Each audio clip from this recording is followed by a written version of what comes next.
Alrighty, we are back.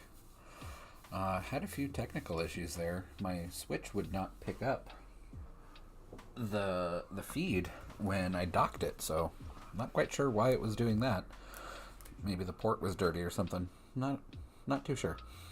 But anyway, today we are gonna do some shiny hunting, and I am hoping we have better luck than we did last week. Last week we set a few targets down, and it was kind of a mess. We didn't get any of our targets, but we managed to find two shiny rufflets. Full odds. Well, full odds with my shiny charm. While we were looking for our targets. So, as random as that was, I'm hoping that we actually get one of our targets today. I originally wanted to look for Rookidee for my first Pokemon, hence the thumbnail. But I think I want to change that, and I actually want to look for an Iron Valiant.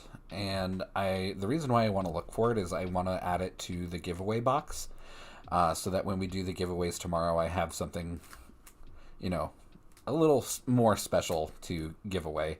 I do have a few Iron Valiants, shiny Iron Valiants to give away. I just want to have a little extra. That, and I haven't been to Area Zero to do any shiny hunting in a very long time, so I think I will enjoy that. Oh, excuse me. Alright, so let's go ahead and get to... Oh, actually, what I want to do first is I want to check the outbreak, see if there's anything interesting. Outbreaks aren't my favorite method to do shiny hunts, but if there is something interesting, I might go do that later on.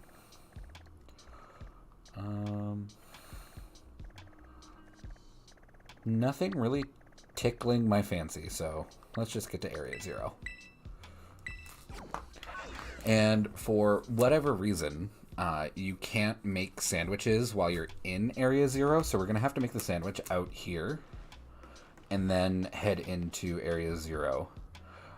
We can do this one of two ways. We can do just an encounter sandwich and save the Herba Mystica, or we can make a shiny sandwich and go that route and increase our odds of finding a shiny.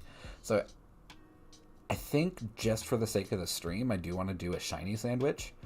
I really do want to find a shiny here. So what we're going to do is we're going to put down a save right here. That way, if we make a shiny sandwich and we don't find the shiny, we can just reset and we don't end up, eating Herba Mystica for no reason. So go ahead and save. We are going to put down a picnic. And I should have done this beforehand, but we are going to have to look up the recipe for a fairy sandwich. So bear with me while I grab that recipe here. Should have been a little bit more prepared, but I was kind of worried that my Switch may have been broken when it wasn't connecting when I docked it. Although I am patting myself on the back, I did remember not only the background lights, I also remembered my ring light here that barely lights my face. But I remembered all of that before going live. So I'm slightly proud of me. Alright. There we are. So fairy is salty, spicy, and tomato. So let's go ahead and get that made. I think salty and spicy were also the ones that I had the least amount of.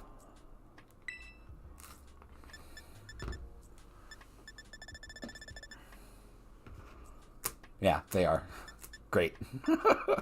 Oh well, we're not gonna use them up until we find our shiny, so. it'll be worth it.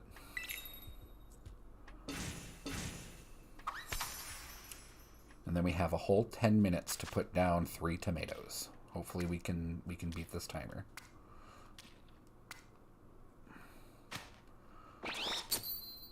Oh man, we did it. Thank God. All right.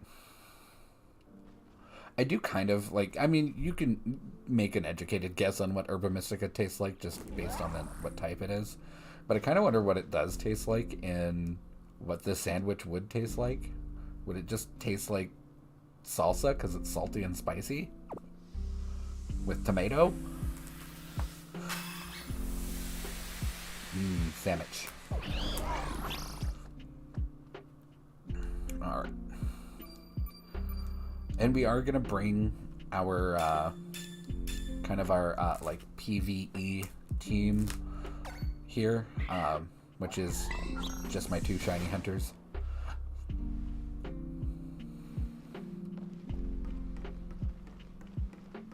Alrighty, let's get to the Iron Valiant Cave.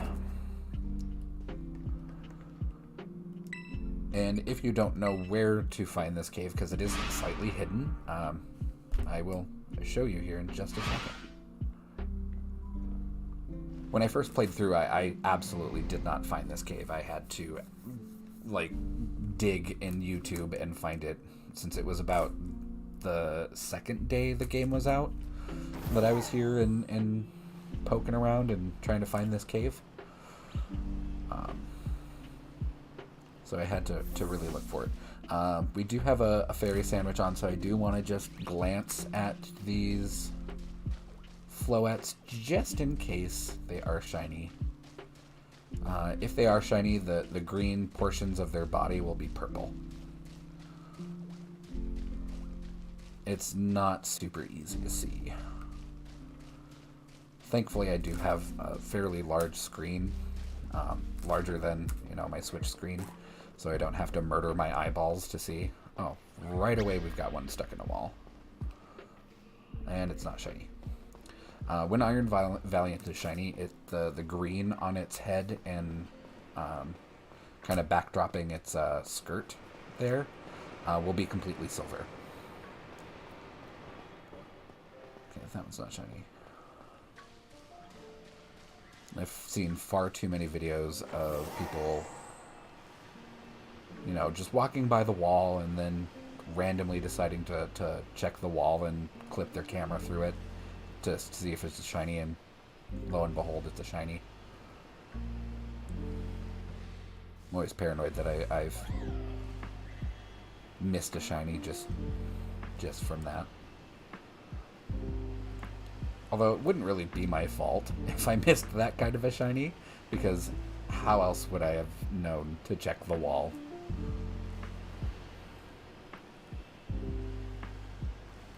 Alright. When I first started doing Masada method breeding this generation, this is where I would come to hatch my eggs. I wouldn't put a sandwich on or anything. I would just come here and just ride around to hatch the eggs, and just hope for full odds shiny. And I actually, that's why I have so many shiny, or I gave them away. Why I had so many shiny Sneasels is because of this area and just trying to randomly find shinies aimlessly. It really liked generating shiny Sneasels for me.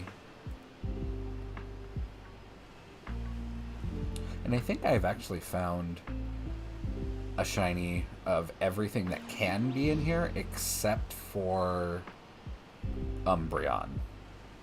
Everything else I've found at least one shiny of.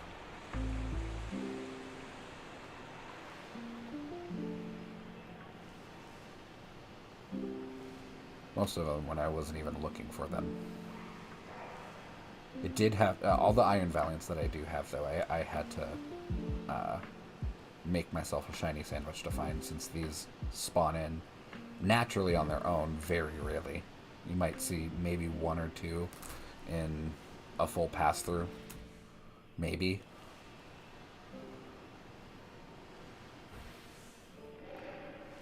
It's like we're not seeing too awful many, but this is a lot more than there would be naturally.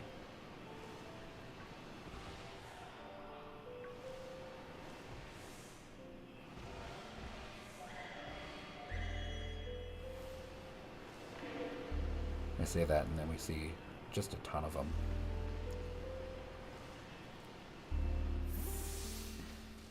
Yeah, I'm gonna stay on Miraidon. Just with when you're on your ride Pokemon, you do have to every so often check behind you, because the game does like to have things spawn in behind you.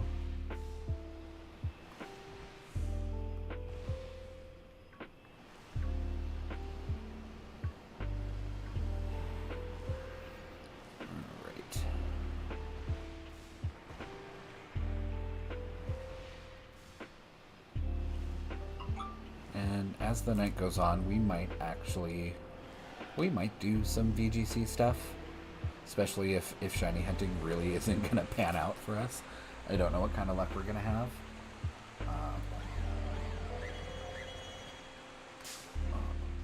There we go.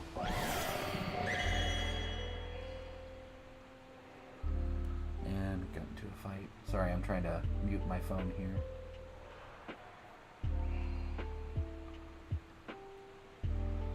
Oh, come on. Alright.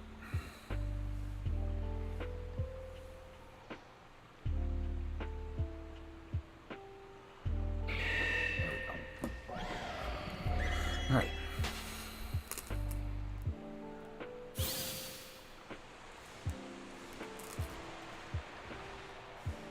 Anybody silver?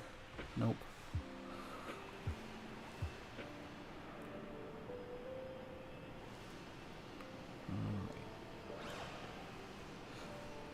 We could also, too, I do have a couple of friends with Scarlet. We could try linking up with them to do the, oh man, what's it called?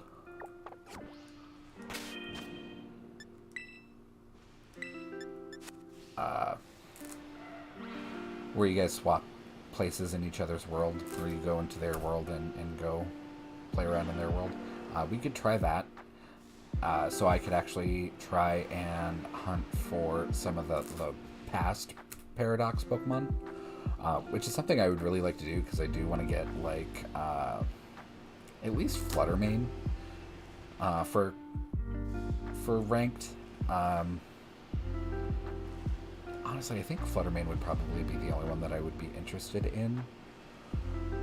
We did have just an awful time trying to fight Screamtail.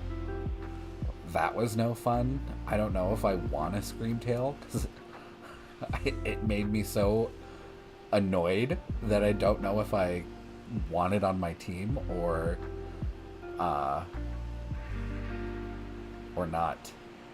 I don't know if I want to inflict that on anyone else. But it was a good strategy. It did work out for my opponents almost every time they had a Screamtail. I just didn't know how to react to it.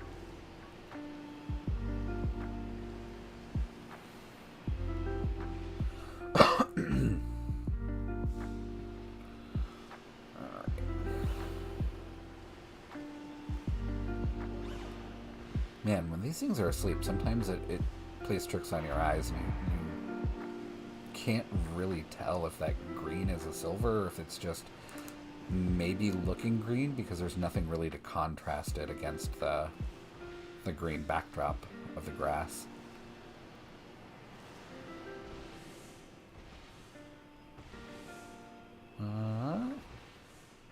Pretty sure I saw that you had green on your head. Yeah. So to do that wall clip trick that I just did with my camera, I find it easier when you approach from the right side of the screen and you just zoom in your camera with the left control trigger and you just rotate into the wall and you get a pretty good view. But I've noticed that I can only do it from the right side. If I try to do it from the left side, it doesn't quite work as well. I'm not sure if that's just a me thing or if that's just how it works. I've never really seen anybody intentionally clip their camera through walls.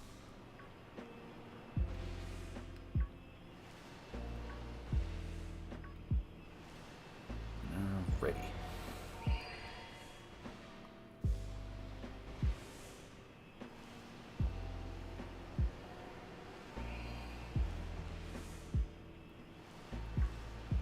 Although I will probably need some sort of suggestion on what to do after we find our shiny friend here.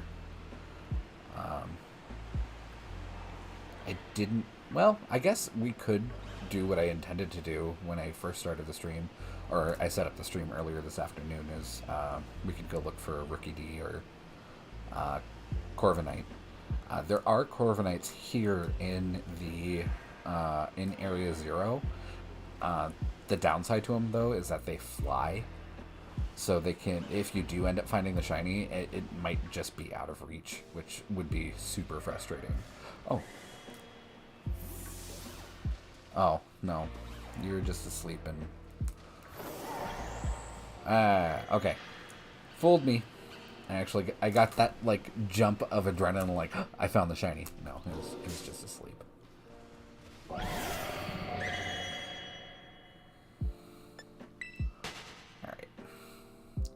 Although I did just think of something. I should lead with Iron Valiant, just in case. No. I'm going to lead with Breloom, so I can get the Spore off more efficiently than having to worry about hitting with low accuracy Hypnosis.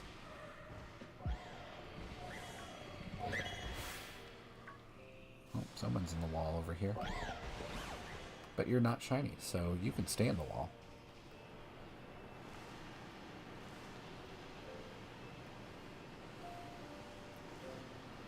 But like I was saying, I could search for a Corviknight here in Area 0, but I think I would be setting myself up for frustration that way. Otherwise, we can go to the fields just kind of north of the Rocky Canyon area to the east of Mesa Goza. I'm not quite sure what the area is. I have never bothered to commit that to memory. But there are Rookie Ds out there, and I have found a shiny Rookie D just riding around out in that area hatching eggs. Actually, a lot of the shinies that I found are just from the byproduct of hatching eggs. I've probably found more shinies riding around hatching eggs than I have actually hatching the eggs. And hatching the eggs doing Masuda method with the shiny charm is 1 in 512 chances. And with the shiny charm just finding them out and about in the wild, I think it's like 1 in 2,000 some odd chances. So mathematically it doesn't make any sense, but that's just how it happens for me. Oh, there we go. There's the shiny. Awesome. Super short hunt.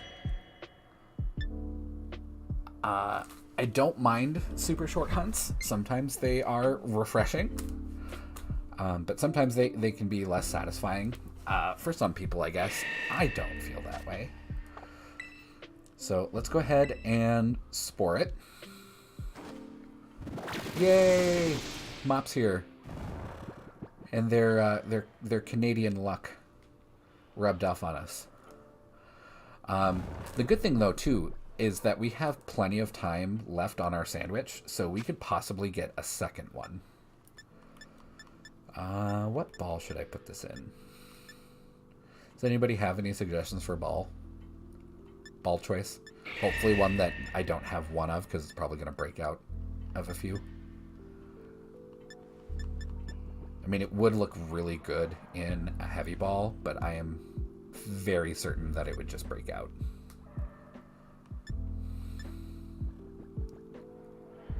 I also really like Luxury Ball for Iron Valiant.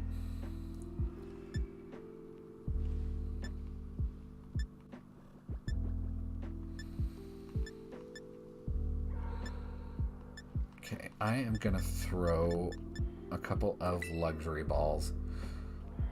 Actually, I probably should have whittled down its HP a little bit more. This is gonna break out. Yeah. Kind of at the point in the game where if it's not a crit cap, I know that it's not gonna stay in.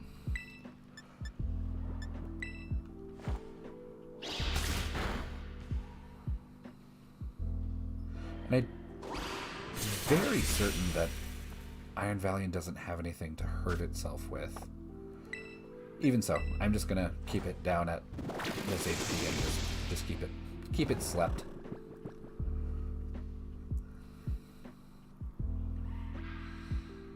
But I'm very glad that we actually got this very early on.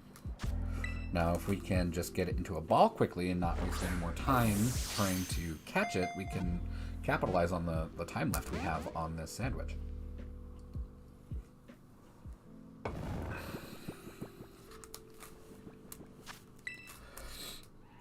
Probably going to take a few balls. Not a crit cap.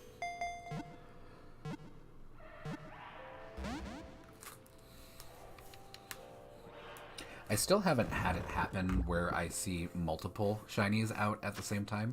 I've seen plenty of TikToks and videos of people in battle with their target shiny, and then there's just one wandering around in the background. Never had that kind of luck, though. I was kind of hoping that speaking it into the universe would actually make it happen. It didn't happen. Alright. Go back to sleep.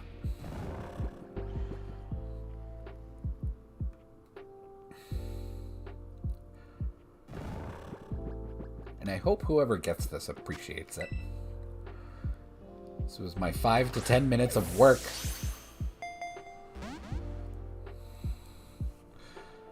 What did you miss? We actually found our target shiny within like 10 minutes of looking for it. We did not find any brown birds tonight. Ooh, finally, crit cap. I mean, Mop, if you want it, I will give it to you.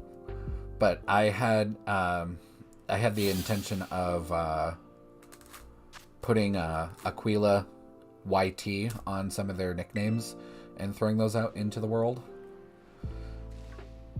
And you're already a viewer of my channel, so. Alrighty. Let's check to see if it's marked. If it's marked, we're keeping it. Oh, it does have a mark. The sleepy time mark. It's sleepy. Aw, okay. We're gonna keep the sleepy boy. Alright. Just gonna put sleepy boy right there. Alright. So that does help our collection. I do appreciate increasing my collection of shinies, but it doesn't increase our box for trading. So let's see, how much time do we have on the sandwich? We have 13 minutes. So that might be just enough time to find another one. I'm going to go ahead and save. So we're committed to this sandwich now. Oh, also, if I were to restart my game right now while I have my save in the middle of the sandwich, it actually removes the effect of your sandwich. So word to the wise, if you ever need to reset your game for whatever reason and you have a sandwich going, try to wait out the sandwich and make your use of the sandwich before you have to reset. So that's what we're going to do. Not that we're going to reset or anything, but we're going to finish out the sandwich.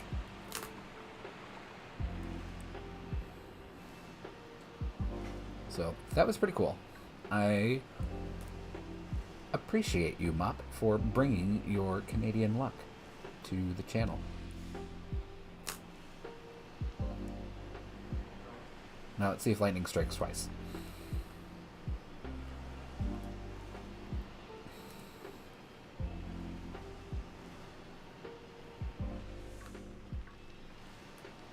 check the wall just in case. Well, there is one on the wall.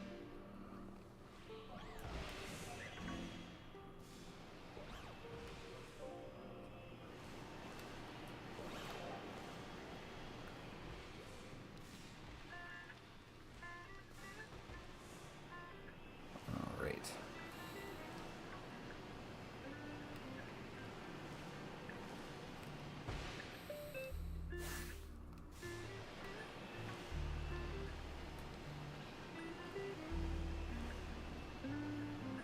I haven't touched Pokemon Go in ages either. There was a community day just recently for Slowpoke, and I did log in to catch some shinies of that, and I ended up with 2 shiny Galarian Slowpokes, but I didn't care enough to really hunt for shiny Cantonian Slowpoke. If I didn't have the sparkles in that game, I would not know that they were shiny. I don't know what the next community day is. I pretty much just log in just for the community day and shiny collecting at this point. I just don't find the normal just day-to-day gameplay very rewarding.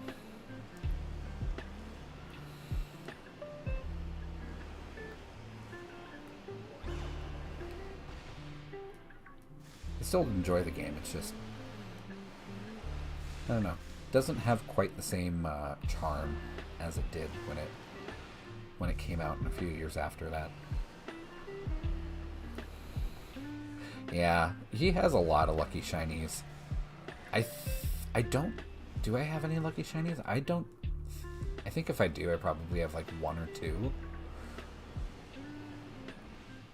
I don't have that many. I don't have any lucky shiny hundos. And I think Chuck has a couple of those.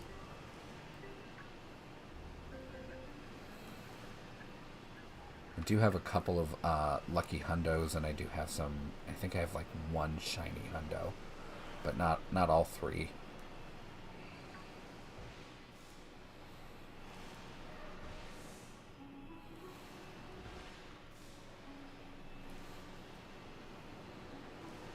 But Chuck's the kind too that will sit there for like 2-3 hours on end, just doing trades back and forth. Trying to get a lucky with people. And I'm just happy to get them randomly.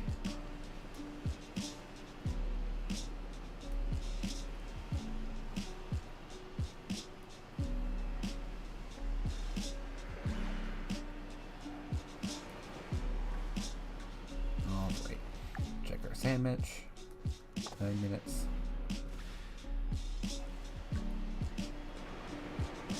The most I've ever gotten, most shinies I've ever gotten on a single sandwich has been 2, which isn't really a lot. There's one YouTuber that I follow.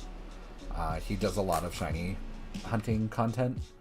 There was one stream that he did. He was searching for shiny Tatsugiri over near the big lake up in the northwest. And on one sandwich, he got all 3 Tatsugiri forms shiny on one sandwich.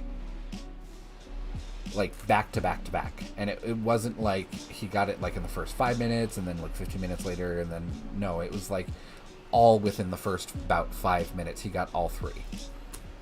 And it was crazy. And I was like, dang, is this how the other half lives? I could put on 3 or 4 sandwiches and not find anything. We got really lucky with this Iron Valiant.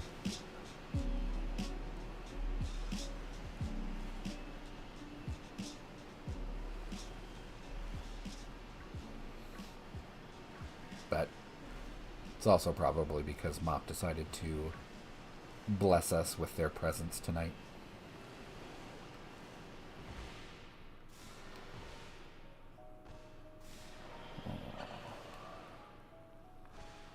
It would be really frustrating too if I saw a shiny clipped into the wall, but it was like super duper out of reach, like those Palmy were.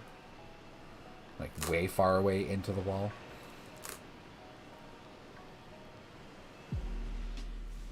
Because you can kind of cheese an encounter by like slamming your body into the wall and kind of clipping your hitbox into the wall, or by throwing a ball straight at the wall. You can sometimes get the encounter started that way. But if they're really far away, I don't know what you would do. Cry, maybe?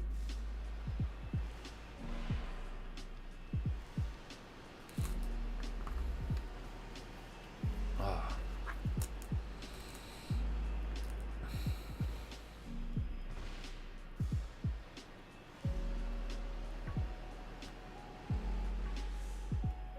Trying to carefully look at these Iron Valiant's heads. This is a lot easier to do with a bigger screen. I feel like on my Switch I was either like playing with it like right in front of my face, or I had to play in... Oh, we got a second one. Awesome. Yeah.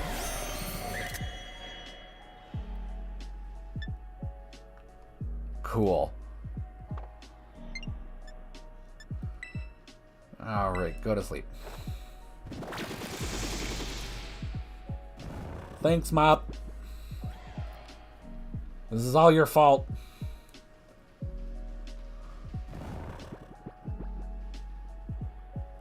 Alright.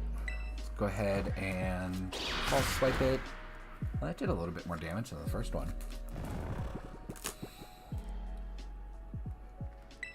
And I'm just going to use the luxury balls here, just because I think it's the closest match that's not an Apper ball. I do wish, though, that we had a good pink ball other than the love ball.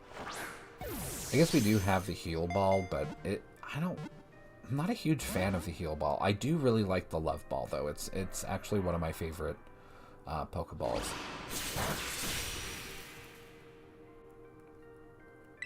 But, I mean, we have, what, 3 balls that specialize in just water types? Like, why can't we get a better variety of Pokeballs?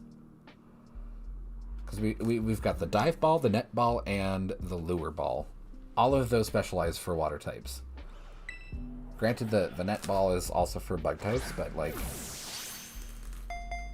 who's really jonesing for water types this hard that they need to have 3 different styles of ball for them? I really wish we had the ability to like design our own Pokeballs. Like, that would be really cool. And not like ooh, that's not good. Okay, if it gets too low, we might have to run away and redo this encounter. Let's throw one more ball. Yeah, we're probably going to have to run and redo this encounter.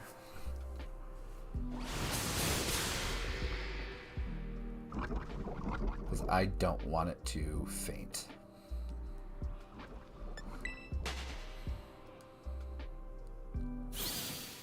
Alright.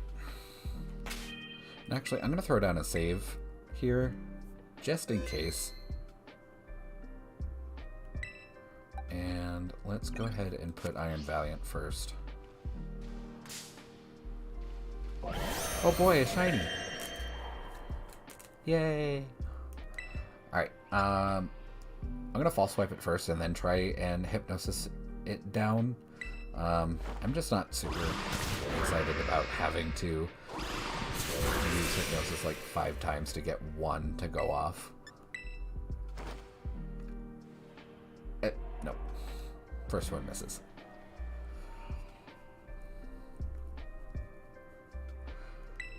I'm pretty sure that Game Freak could come out with a move. Oh, there we go.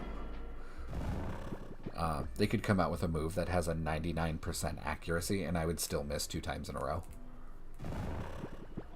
Very sure that would be my reality. There we go. There's a crit cap. You can tell if it's a crit cap because when you wind up and throw, the little like trail that it leaves will have it won't be straight. It'll be a little bit not straight, if you catch my drift. We still have time on this sandwich, so it's entirely possible we could get a third. That would be super cool. Unlikely, but cool. We'll check to see if this one has a mark in a minute. I do want to make the most of the last few minutes.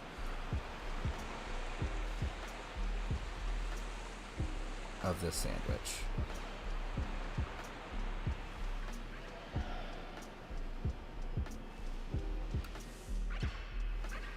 Alright.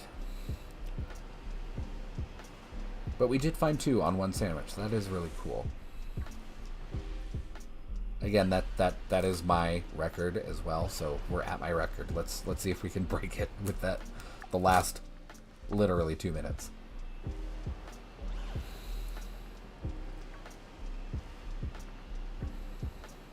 I think the quickest that I've ever found a shiny on a sandwich is maybe like 3 or 4 minutes. It's never been like eat the sandwich and immediately find it.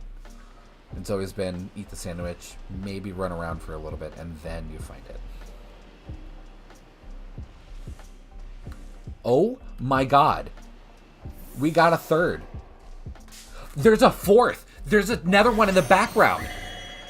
I swear to God. I just said I've never had it where I've found a shiny and then I see another one in the background. And it just happened. And we broke my record. So now we have 4 shinies on one sandwich. That is super cool. Ah, that's so cool. I'm going to get greedy and I'm going to scan around and see if there's a 5th. Okay, there isn't. Cool. That is so cool. It should absolutely stay on my screen. I don't think they can despawn themselves. But after I catch this one, I have to like beeline it right over to that one. Ah, that's so cool. Yeah, Mop, go buy some lottery tickets because the luck you are bringing is absolutely real. Man, that feels good. Best sandwich I've ever made. All right. And it's a crit cap right off the bat. You are a real life shiny charm.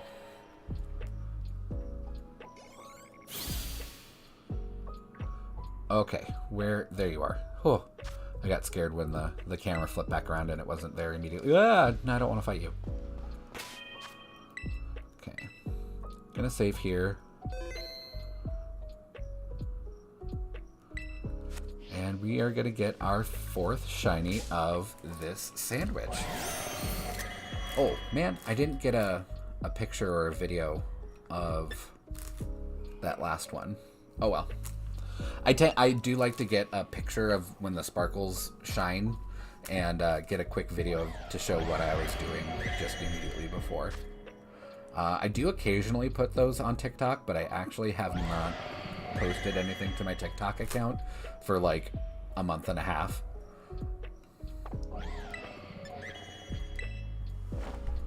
I could clip it, but ooh,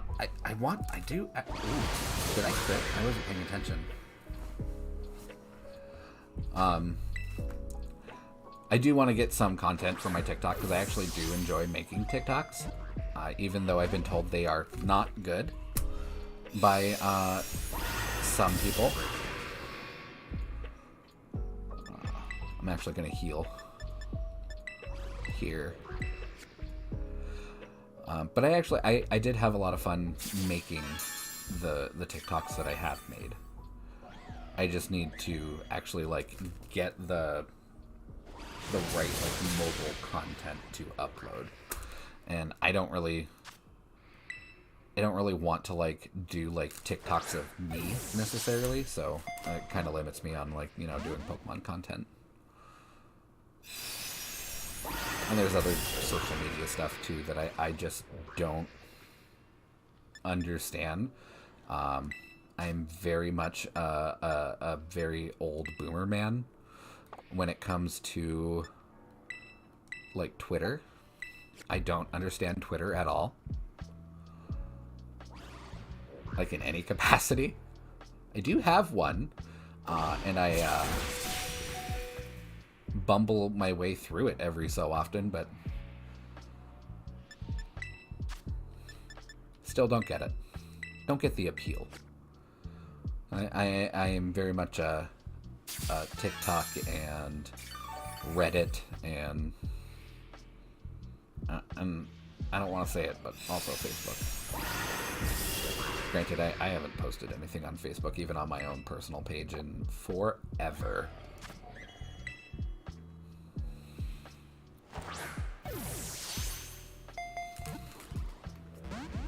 But I do open it almost every day just to make sure, you know, all my friends are still alive, and that family is still alive, and then I close it and put it back down, and I don't open it up until the next day.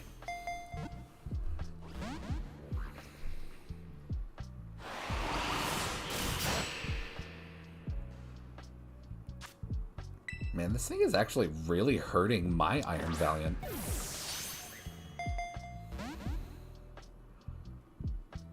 It's being a bully. I'm gonna throw one more Luxury Ball. If we don't get it, yeah, that's not a crit cap. I'm gonna start lobbing some repeat balls. The repeat ball really doesn't match. Ooh, ow. Okay. It really doesn't match the shiny color scheme very well. But when you throw the ball out, the opening animation has like little arrows that move in like a little cyclical motion. I do think that kind of matches its little like pole arm thing.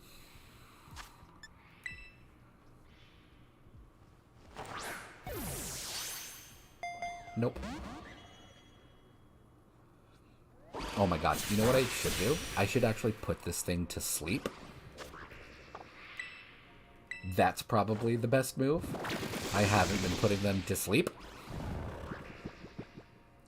Just got so excited to actually break my sandwich record, and not only that, but also break like a personal milestone and get 2 shinies in the same frame. That was really cool. There we go. There's a crit cap.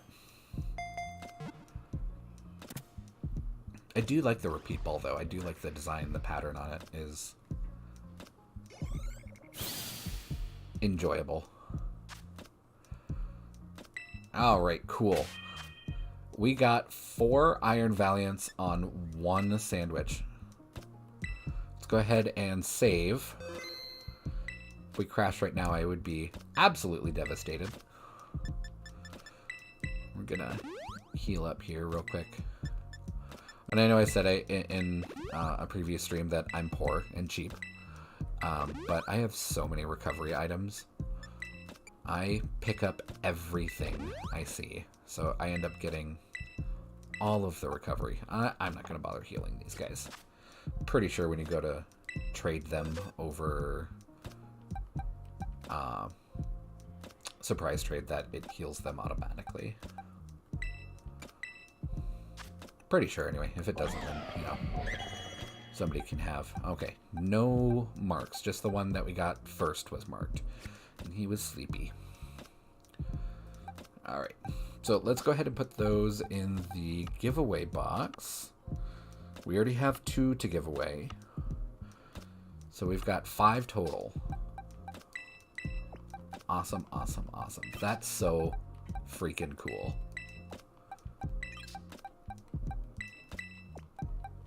I almost don't want to give them away just because of how cool that was, but they're just taking up space in my boxes at this point. What else am I going to do with them?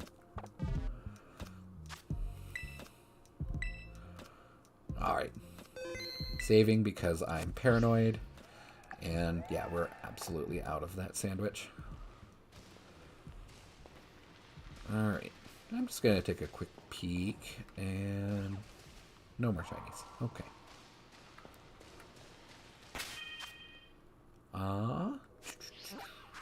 Now, I guess we can go for that Rookidee. I don't want to do the Corviknight. I think it would be our luck tonight to find one that's flying around and just won't come near me or close enough to me to throw a ball at.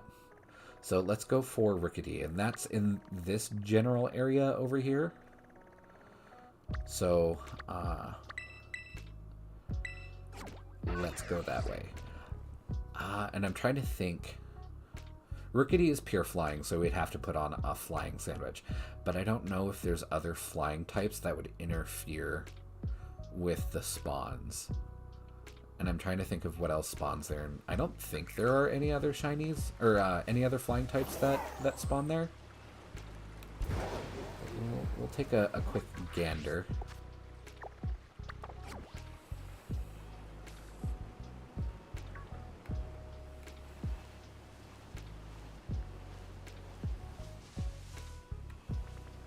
Nothing so far.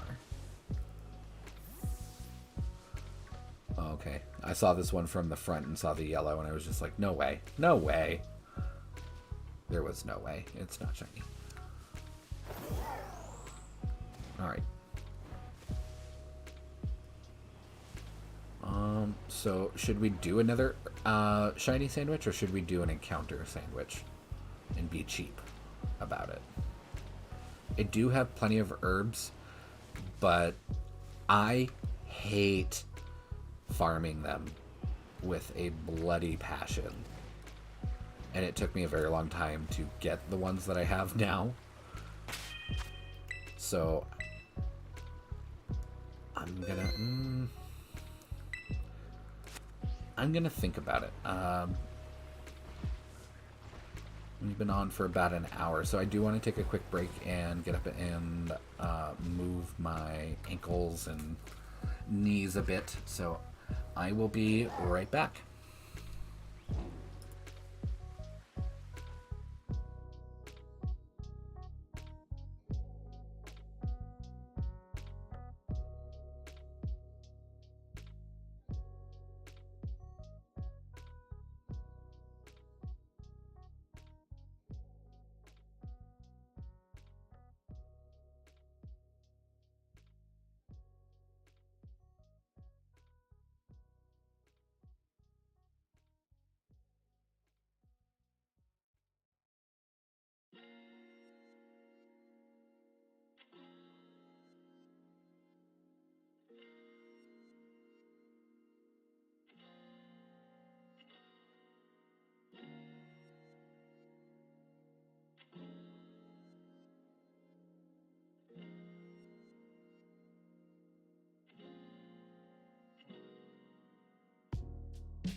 All right, I am back.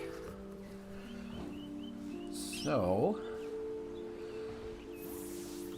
let's go ahead and get this. I am going to make a shiny sandwich, I decided. So, let's go ahead and put down a save. And then quickly glance at my phone and get that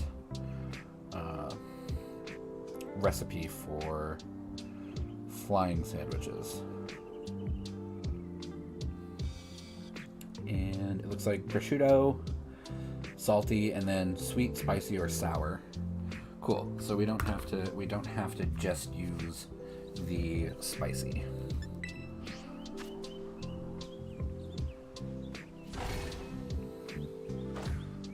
All right.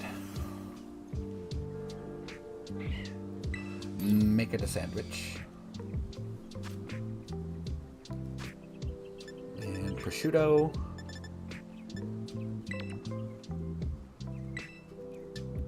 Salty, and we could do sweet, we could do sour. I have equal amounts of both, so let's do sour. This would probably be a terrible sandwich since prosciutto on its own is pretty salty. And putting like another like salty flavor on top of it would be terrible. Sorry, I'm taking a drink, so I might actually miss this 10-minute timer.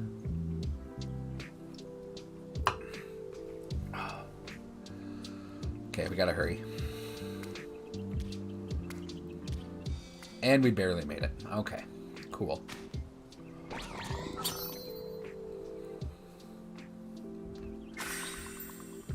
And then we sit through the very long animation of eating the sandwich.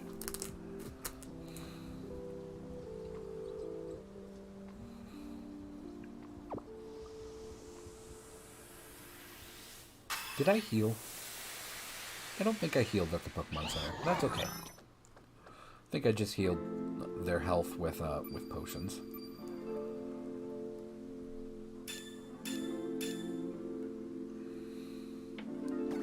Yeah, I do. I wish we could skip the eating animation too. That would be nice.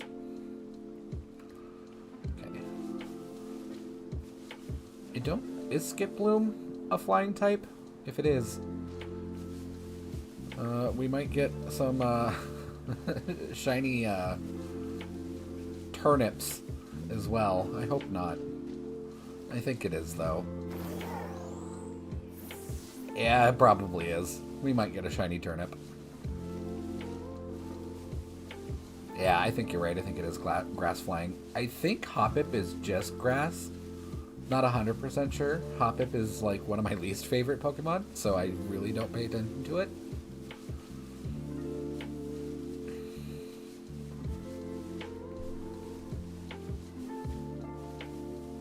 So let's hope that we don't get a shiny turnip. Pretty sure if somebody got a shiny turnip on surprise trade, they would probably wish they had not done anything at all. Ew, okay. Hoppip is also grass flying.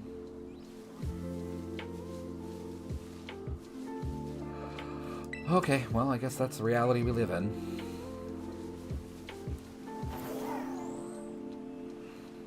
These little solo Rookidees, though, are going to be hard to spot since they're so tiny. And there's the shiny turnip. Bah. At least it's a shiny, I guess. I don't really care what kind of ball it's in.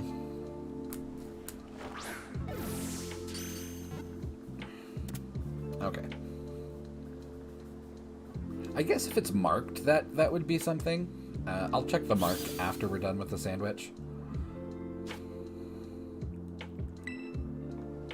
Green baby.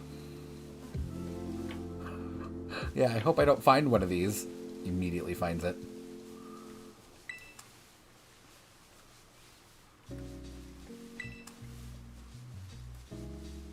Alright. Slowpoke, you're not a flying type. Get out of here. But like I was saying, though, these Ricketies are so small that even on a big screen, it is not fun to strain your eyeballs and try and see the yellow of its shiny. Oh, completely didn't even see that one either. So, don't want to fight you, Rickety. You go be free. Live your life.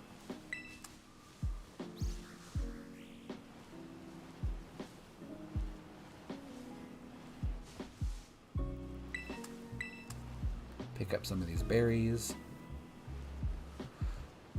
And this area too, this whole area, the little sparkling items on the ground, I think are almost always going to be berries. And the berries here are the EV reducing berries. So these are not a bad idea to just come out here and farm every once in a while. That's awfully close to that wall. I bet there's one clipped inside of it. Yeah, it's not working on the right side, so or on the left side. Oh, there isn't one in the wall. Never mind.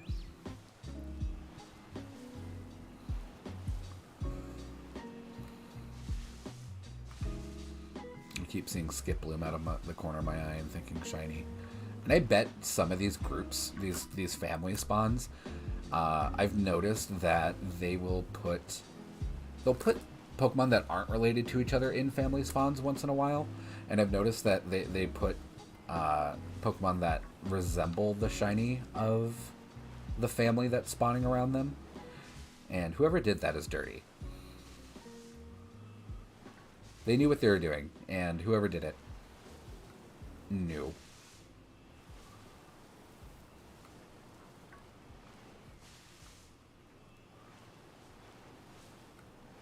Okay.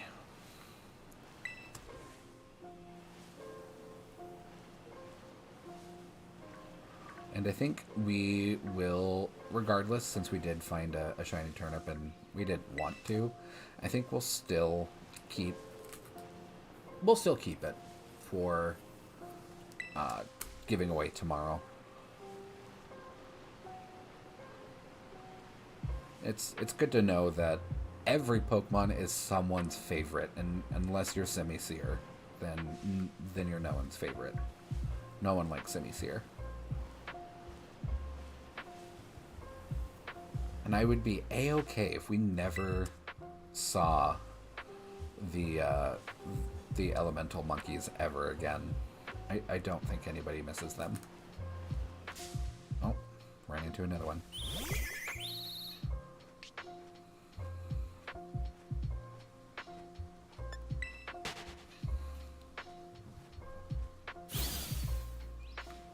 Like, I get that it was kind of an interesting idea for the elemental monkeys, but they're not good looking, for one, and they're just not very good in general. Like, even for, like, your main storyline playthrough, they're terrible. I mean, if you were, like, super hard-pressed for, like, a fire, water, or grass type, maybe they could be slightly useful. But they're just so distractingly ugly.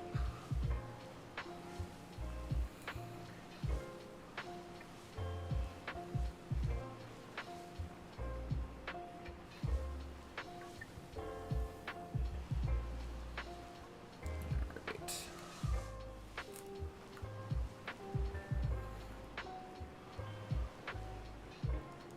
One day we'll find our golden Rickety, our golden bird.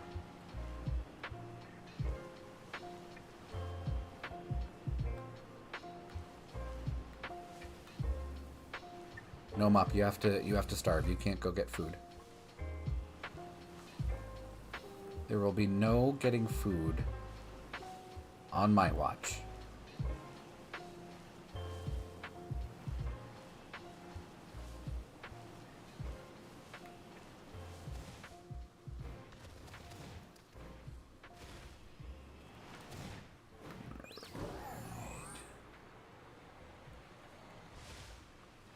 Should probably stay away from the river because I've seen not flying types spawn there, and I'm just kind of wasting the spawn slot just by being near it and spawning stuff that's not going to be productive.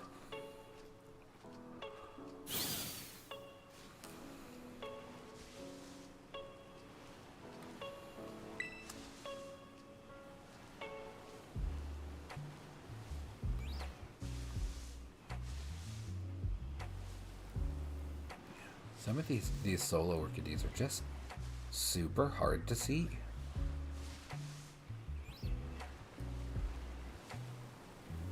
I wonder, though, if I could play with the settings on this monitor and, like, change the color settings so that colors stand out more. I'd have to play around with that, like, off stream. That would take way too long of me just staring blankly at my screen and clicking around.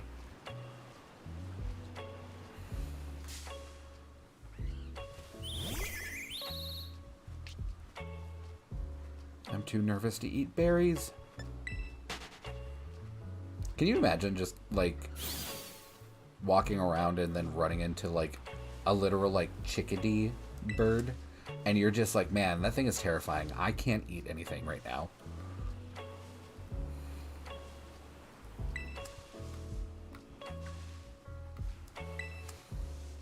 Like, what's the bird gonna do? Oh, I didn't want to get into a fight. I just wanted to get that item.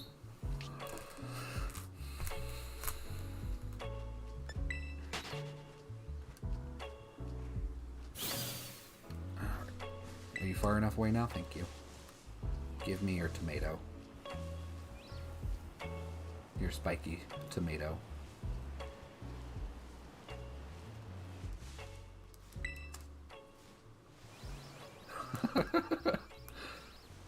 I feel like the real life chickadee encounter though would not be as nerve-wracking. I guess maybe if that chickadee had magical powers and could, like, you know, summon a windstorm and do magical things, maybe that would be terrifying, I guess. I could see that maybe being, you know, anxiety inducing, where you're just like, man, I can't eat.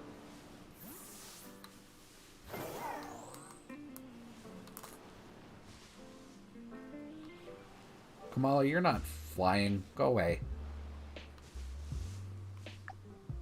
Okay, 21 minutes. I actually had to check my sandwich there.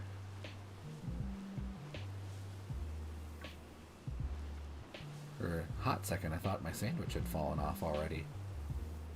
It's like, there's no way I lost track of that much time.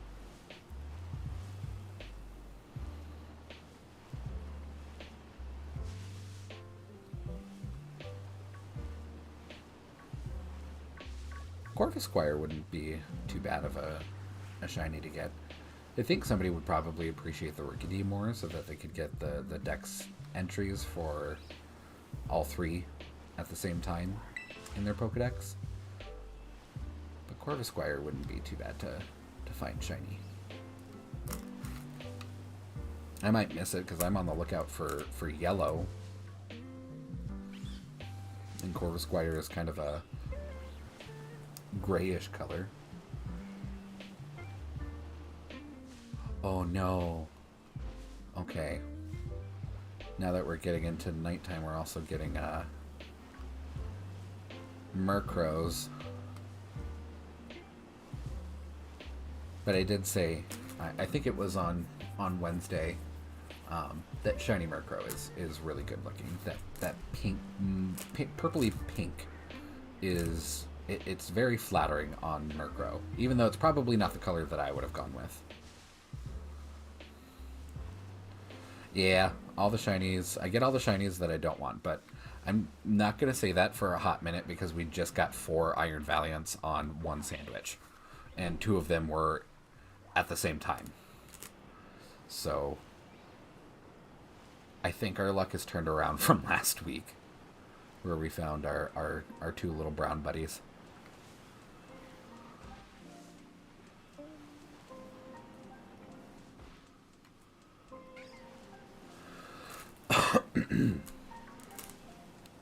Oh, and that's another hunt that's also kind of a pain, is looking for this guy, Cyclozar shiny.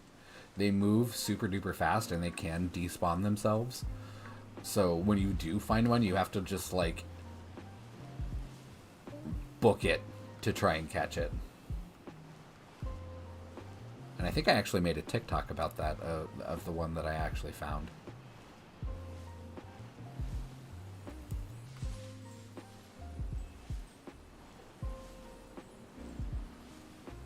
Alrighty. Yeah, I wouldn't be too upset with a shiny Murkrow, honestly.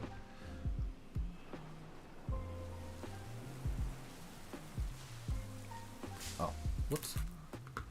Sitting here looking at the family spawn to my left and didn't notice the flock of crows that I was running into.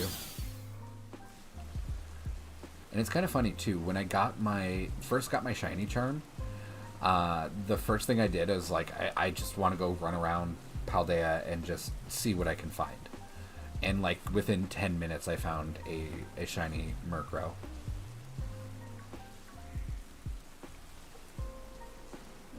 Immediately after getting my shiny charm. And I think before my shiny charm, I think I found maybe 2 shinies. My very first shiny of this playthrough was a shiny Yungoos. And it was early on in the game, and I was not really looking for them, but I was keeping my eye out, of course. Because playing Legends Arceus just kind of trained me to always keep an eye out for that shiny. And just playing through and walked into a cave and there he was. Also not my favorite Pokemon. But it was my first shiny, so I still have him. Okay. I'm probably should move from this area because I'm going to get Oricorio and Squawkabilly in this area, and I really don't want a shiny Squawkabilly. At all. Like, not even to collect. I do not like that Pokemon. At all. It kind of feels like they needed a bird to fill the decks with, and they were just like, you know what? Rockabilly Parrot. And just slap together a bird with a Pompadour and called it good. So Squawkabilly comes in 4 different colors naturally on its own, and the shiny is the same thing for all 4 of the colors. So the colors are still variable, but the Pompadour on its head, instead of it being black, is just light pink. That's it. It's not a fantastic shiny. But for some shiny collectors, it is kind of interesting because you can collect all 4 forms shiny. So some people enjoy that. I do not. So I don't appreciate it the way other people might.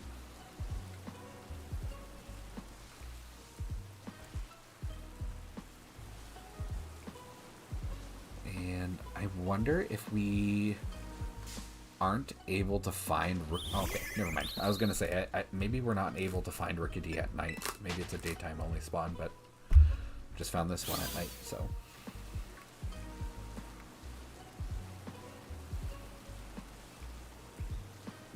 Alrighty.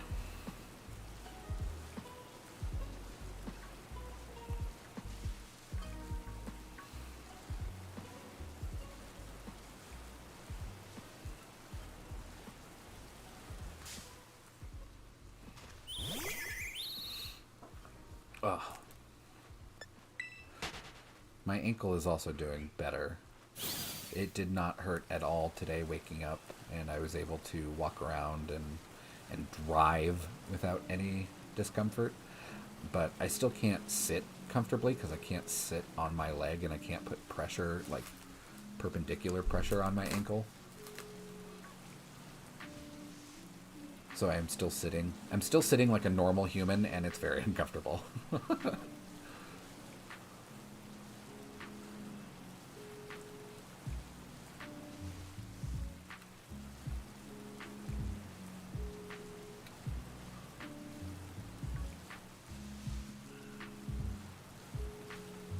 still see that green of Skiploom, and I'm just like, but no, it's just Skiploom.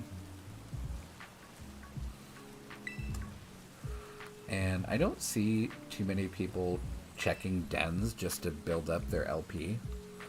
But you get LP just by looking at the den. You don't even have to do the battle.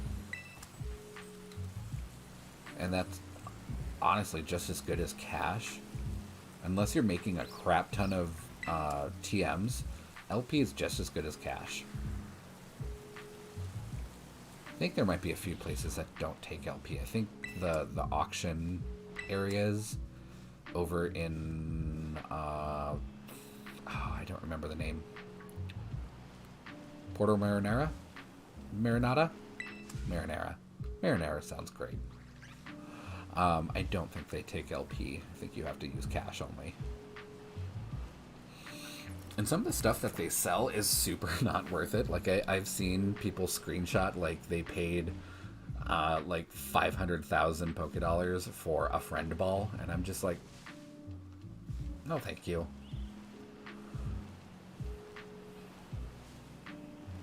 I'd rather buy like vitamins and hold items and stuff, and something that I'm actually going to appreciate. I've gotten in the habit of like if I need a Pokemon in a specific ball, I will just go to like Reddit or Discord or something and just ask someone like, hey, do you happen to have like Dino in a friend ball? And try and set up a trade that way and just breed it myself at that point. Because it'd probably take me just as long to breed a shiny in a ball that I want than spending or trying to farm all the cash to spend on the ball myself. And that's even if it is on sale in Porto Marinara. Like, there's no guarantee that they're even going to sell a ball or that the ball that you want is going to be on sale. Unless you, like, sit there and date skip for 500 years.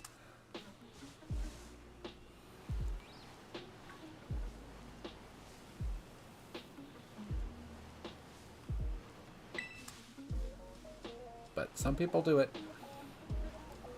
How they do it, I don't know. I would lose my mind. How are we doing on our sandwich? 13 minutes. Okay. So we still got a good amount of time.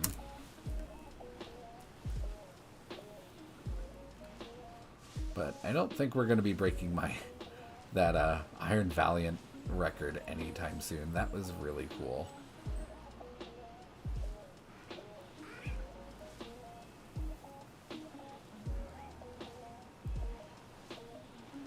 All right.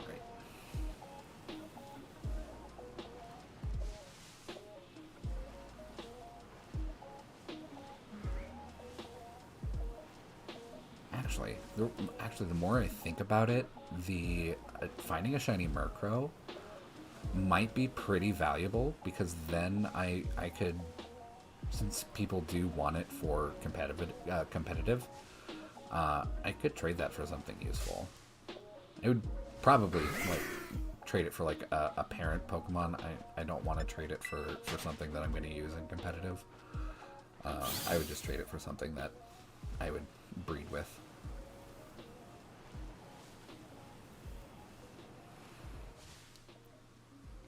Yeah. I do make use of my shiny Murkrow, that's for sure.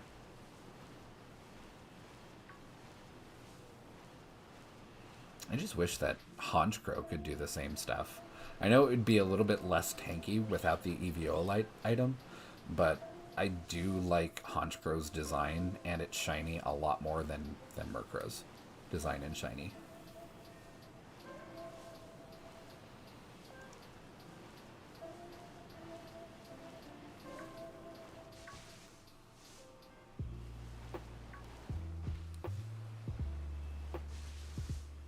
Don't get me wrong, though. I do like Murkrow shiny. It's just, I like Honchkrow more.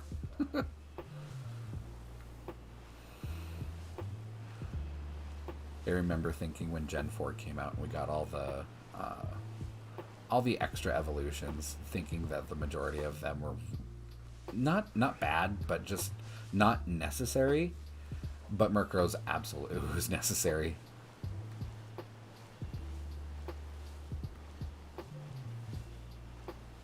Murkrow was not very interesting back in the day, and it needed something to make it interesting. So I'm glad it got an evolution. Oh.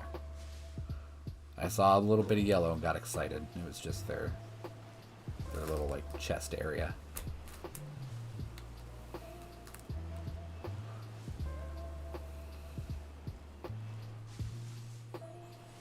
Still no second shiny turnip, so that's nice.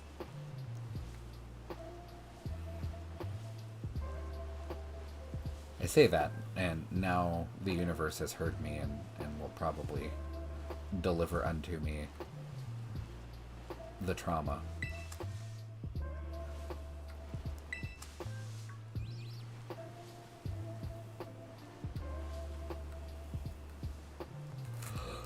Ooh, excuse me. That's another cool shiny too, is Toadscool. I wouldn't hunt for it here. I would go to the autumn area, the autumn looking area, way up northwest.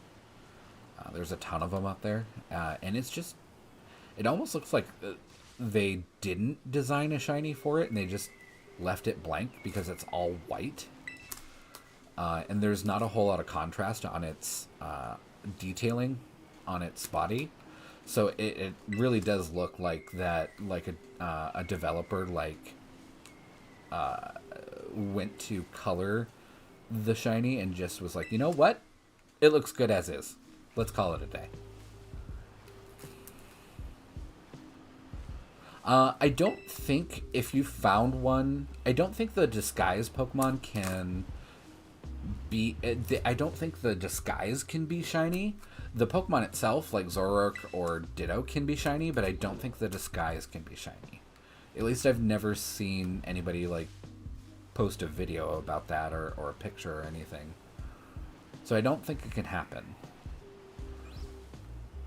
And really the only good way to tell when the Pokemon itself is shiny but its disguise isn't is to do the Let's Go feature and just have your Pokemon auto battle, and if it refuses to battle, then you know it's a shiny.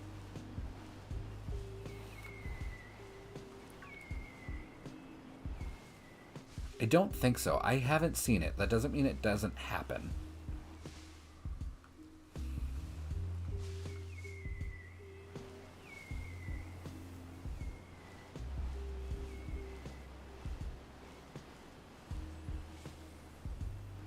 So I could be wrong for all I know.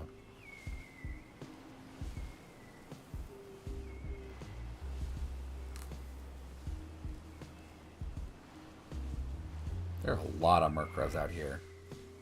I should have waited until just the daytime if I wanted to target just Rookidee. 8 minutes left on my sandwich. And like I said, I think we're just gonna eat the cost of this sandwich, even though we just got the turnip, even if we find nothing else.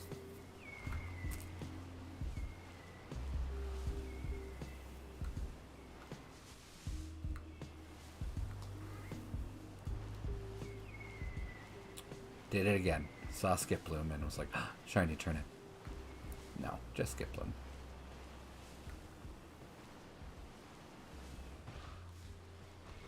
I think after this, though, there is one shiny that I don't have and I do want, is shiny Axew. There is an area up in the northeast where Axew and Fracture spawn, but they spawn kind of rarely, and I don't know that even with a Dragon Sandwich on, if it would be so common that it would be like a good shiny hunting spot. I don't know that it would be.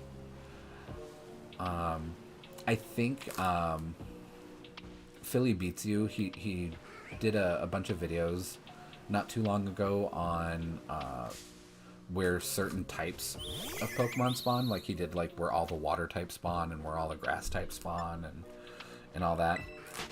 And I think he actually in his video showcased that area up there for Fracture. But I think there's a better spot down south on top of like a mesa area for Axew. But I think Bagon also spawns there, which wouldn't also wouldn't be a bad shiny to find. It's a green shiny, and I do have a soft spot for my green shinies, so I think I might do that after this. But the downside to that hunt is that Axew is super hard to spot. The only difference is that it's a somewhat lighter shade of green, and the collar, I guess you could call it, on it is like a light pink. But it keeps its head down, so that light pink is really hard to see unless you're like right up in its face. It's not the worst one, but it's not the best either.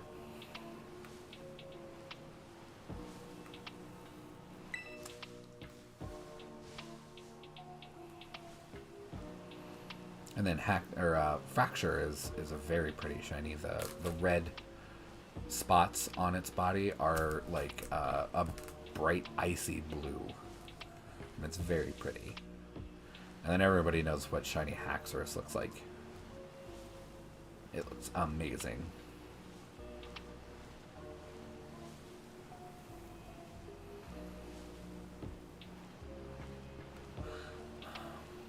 It is a shame though that Haxorus isn't used in competitive very much. It's mistaken for a pseudo-legendary often enough that you'd think people would be like, oh yeah, I'm totally going to take this.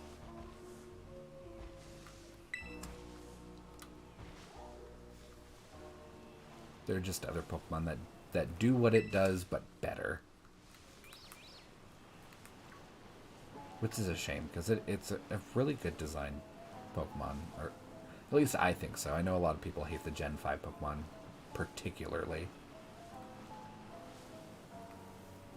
Looking at you, Vanillish and Vanillux, even though you're my favorite ice types. That's an unpopular opinion. That will get you yelled at in Pokemon communities.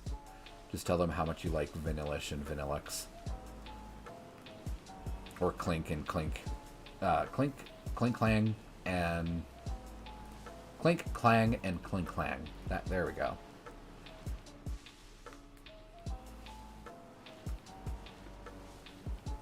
Some very unpopular Pokemon with people who have very strong opinions on their existence.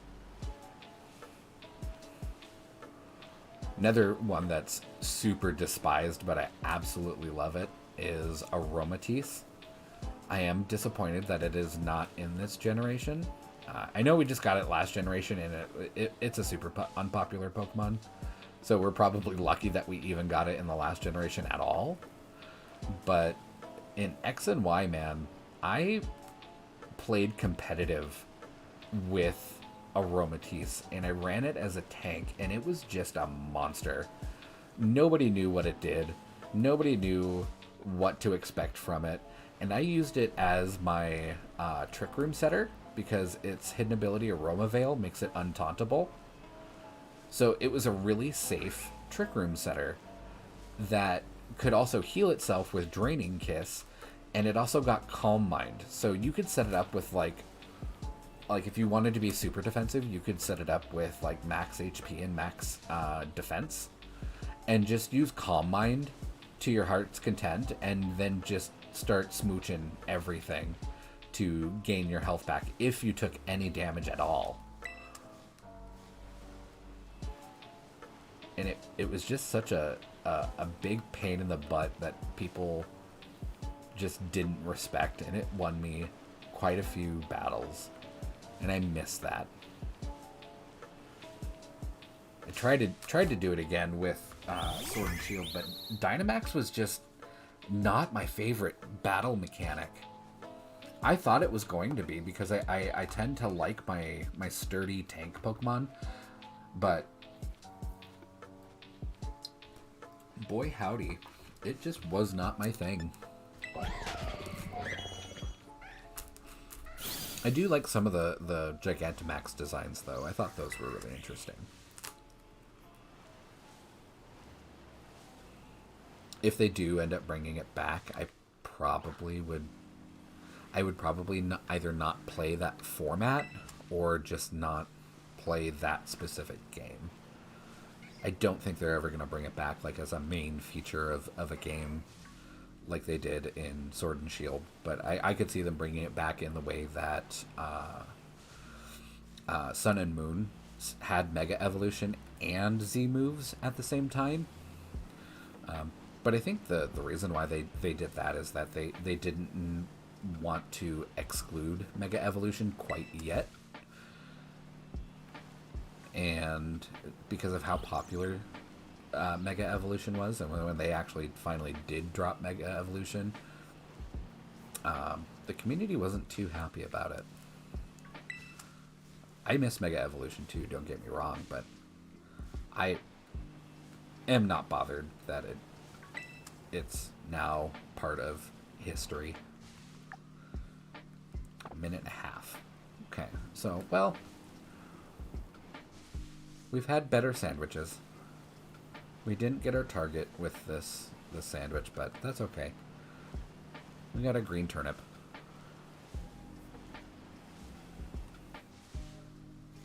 I did give you a Spritzee because it was, like I said, it was my favorite Pokemon. And I was just like, everybody should appreciate this ugly thing. And the shiny is really pretty too. It's just a really deep purple, and it's just got these like bright yellow eyes. It's just a good shiny. Man, in Sword and Shield though, we didn't have the ability patch, so if you bred something and it didn't have the hidden ability on it, you had to keep breeding for it and just hope that the next shiny had its hidden ability. And I had to breed like 3 of those things. 3 shinies just to get one with its hidden ability. And then like 2 months later they announced the DLC and they're like, hey, by the way, we're adding ability patches. And it was just like, now you do it. Now you let us do this.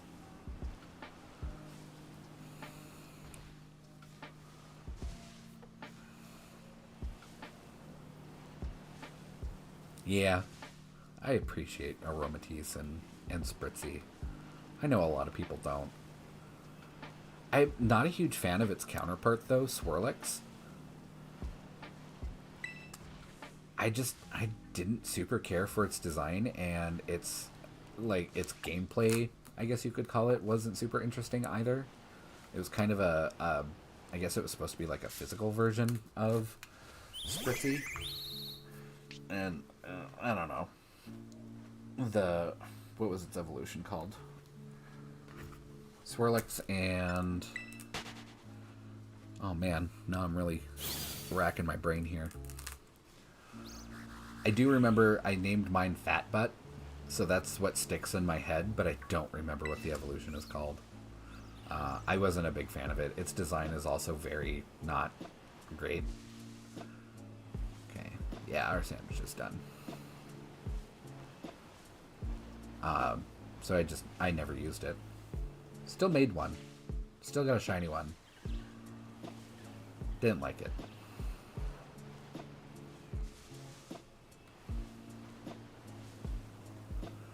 Okay, let's go ahead and save. Let's check this Hoppip for a mark, because that'll help us determine if we keep it or we don't. Or we put it in the sacrifice chamber. It doesn't.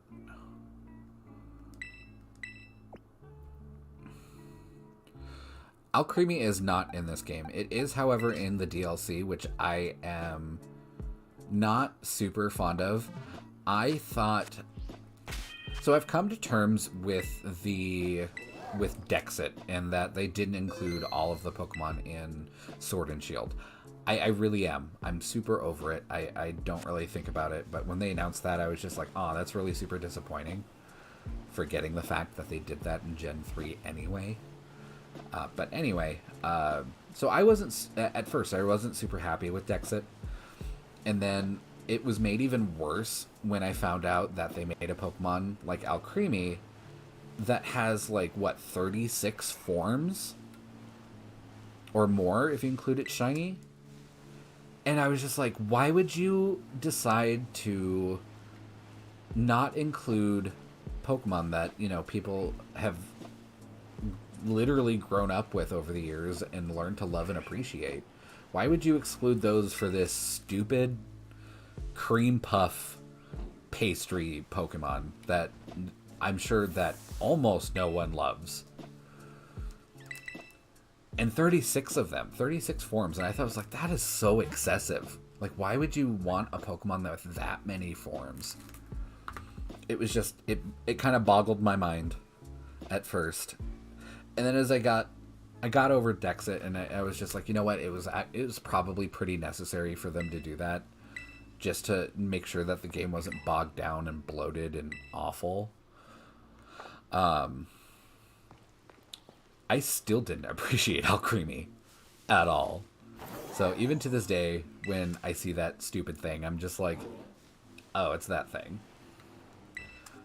It did have its moment in competitive to shine. It kind of became useful for a few formats, but I still just, I want nothing to do with it. I want a divorce from Alcremie. And don't get me started on its pre-evolution. Its pre-evolution is just bad. I don't like it. They did do an event, though, with a shiny Milcery. And I did do the event, and I did get my shiny Milcery. But I didn't appreciate it. I didn't enjoy it. I didn't have fun. I'm just kidding, I did.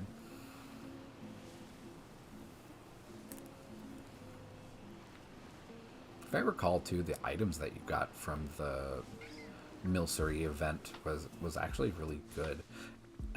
Was that the event that they did all of the power items? Like, you would just do one... Oh. A shiny. And we don't even have a sandwich going. Little shiny boy. Oh, a little shiny girl. Cool. But I think the Milcery Raid Den event was the one where we got all the power items for just doing the den, and you would get like 1 or 2 power items. I did so many of those, I ended up with like 20 power items of each stat. It was kind of crazy. And they only did it the once. I was really expecting them to like repeat the event, but they only did it once in the entirety of Sword and Shield's lifespan. All right, shiny baby, are you marked? You are not. Okay. That was neat. Just driving through, and I was like, that Skiddo looks a little odd. And it was. It was an odd Skiddo. And we found that without Mop.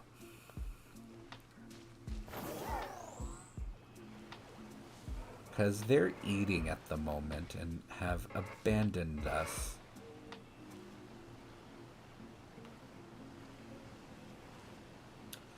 Alright, what did I say I was going to do? Axio. Okay. Save frequently. I'm always paranoid that I didn't save. If I didn't see the message, my brain is like, you didn't save, do it again. So I have to do it again.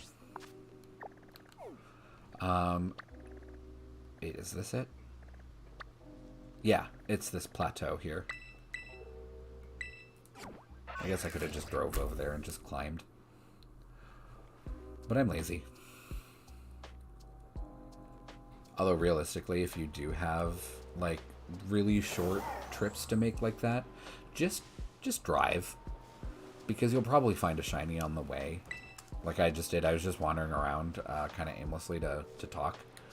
And we found that shiny Skiddo. So sometimes you just get that stroke of luck at the most random times.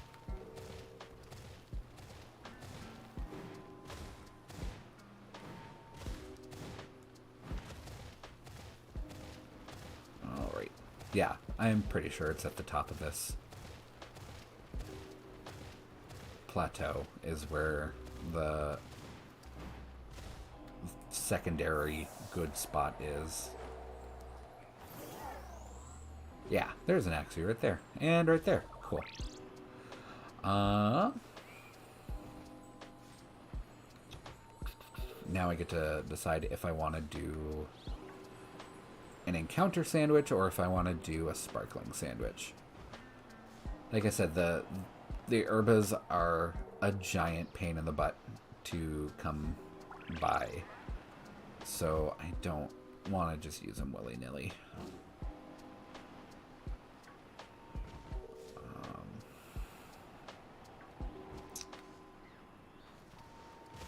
Let's do this. I am going to set up camp here. Save. Anyway.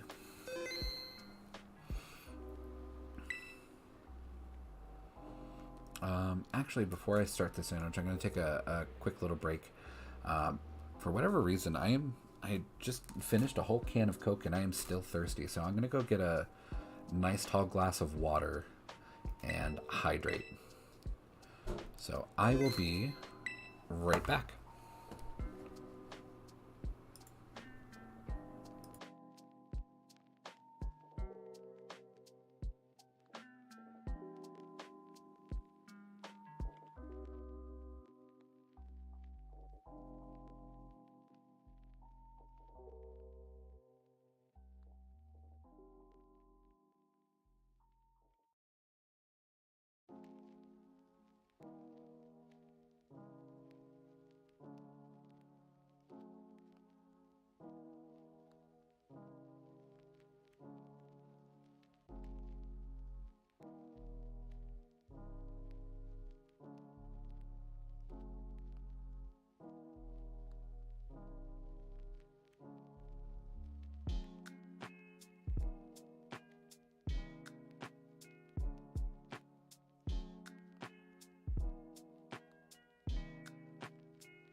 Alrighty, I'm back. Got up, walked around, got a little bit of water in me, and got a little bit more to eat of dinner. I made... today was my day off, so the husband worked today, so I made dinner, and I made fried rice with mushrooms. My favorite mushrooms, king oysters, which are big, huge mushrooms. And I made Dungeness crab. I went out and found some Dungeness crab for a really good price, at least for our area, and boiled those up in some Old Bay and had those. And I recently saw I think it was on TikTok, somebody making blue crab, and they had they made crab, what they called crab butter, and it's not actually butter, it's basically the insides of the crab. They kind of made it into like a sort of sauce with actual butter, and I read that you can do that with Dungeness crab, so that was part of the reason why I bought that. And spicy, okay. And it turned out really, really good. I don't think I had Dungeness crab before tonight,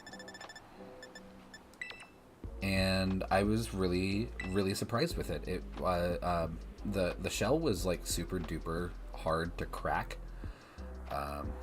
They just seem to be like more armored than most crabs, but it was totally worth it. The actual like crab meat was super good, very, very light tasting. So I mean, if you don't like crab, try Dungeness crab.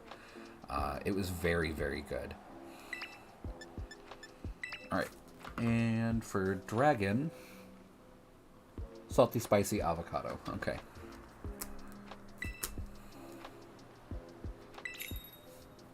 Let's go ahead and eat this abomination of a sandwich. I don't think I could have an entire like baguette sandwich with just 3 pieces of avocado. That would be like way too much bread.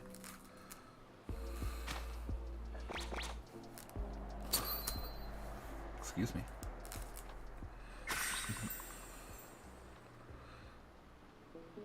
But going back on Little Crab, very good. Absolutely tooting my own horn on that one. But like I said, they're very armored crabs, so it was a little difficult to actually like crack into. But once you got the enough meat like placed, scraped out and like put on your plate and just dipped in butter, oh, so good. So good. And I got it for a really, really good deal too. The Asian markets in my town are usually really, really good on what they have for selections. And I went there today with a friend and got the Dungeness crab. Then we went straight over to another Asian market in town, and they had actual blue crabs, but they were super duper tiny. So I'm glad I got those. But to be honest, I might actually go back for the blue crab and try those.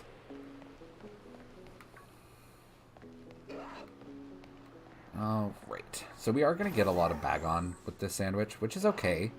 I like my green shinies well enough that I wouldn't be disappointed with a green baby.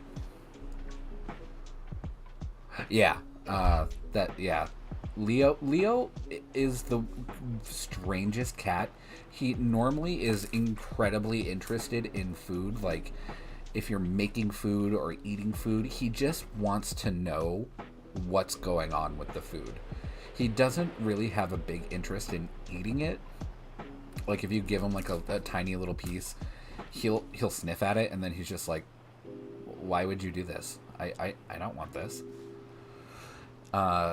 But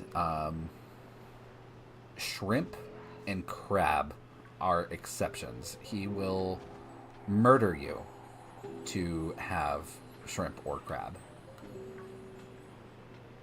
Other seafood he's not wild about. We try. He has a problem with getting enough water in his system, so ever so often we try to give him like tuna water to see if he would just drink more water, and he's just not interested in any way. But crab, he'd probably kill us in our sleep if he knew it would get him crab.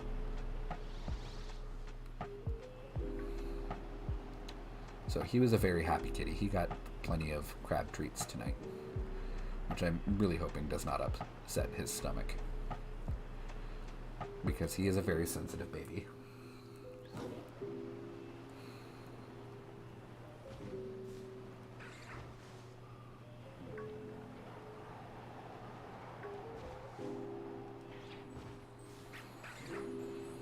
I say that. He is the sweetest, most gentle cat I have ever encountered.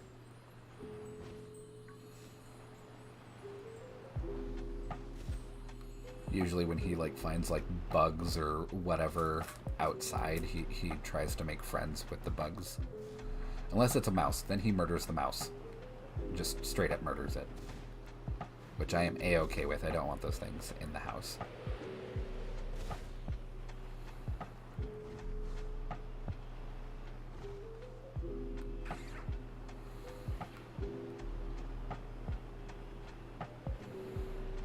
But he's a very, very sweet, very gentle cat. Which is kind of odd, knowing his birth mother was not a sweet, gentle cat. She was a nightmare cat. So he must get all of it from his mom. His sister, too. He was, when he was born, he was one of two in a litter. Or one of three, I think. Unfortunately, one of them died right after birth. And so it was just him and his sister. And his sister is also a nightmare cat. She is mean and awful and territorial and not a fun cat. And another weird thing too about them is that his sister was long hair, And he's a short hair. They look the same, though. They have, like, the same coloring. He's mostly white with, like, some, like, striped brown and gray on him. Well, not really brown, like, you know, like a tabby cat. But he's mostly white. And his sister is the same way, but she has long hair.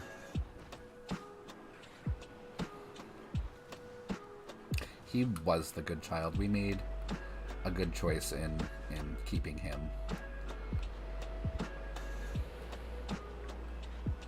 And to be honest, we had a cat previously, and she was really attached to me, but she was very wary of strangers. And sometimes she would get really nervous around strangers and lash out and hiss and swat and, you know, just not super desirable behavior. And when we first got her, there was another cat in the house that belonged to my roommate, and we kind of got to thinking, we were like, well, maybe she is bored or lonely or something, and she just needs like a friend or, I don't know, a punching bag. So that was like one of our like reasons why we wanted to get another cat, and that's when we got Leo. And when we first introduced them, of course, they hated each other's guts like cats do. But it was maybe like 3 days into them super hating each other that they started cuddling together. They started playing together. And a lot of her bad behaviors went away. And it was like that for like a good, like, maybe 2 years. That her bad behaviors just kind of evaporated. And then we didn't know it at the time, but she started developing breast cancer. And then her bad behaviors started coming back and worse. Oh, we got a green baby.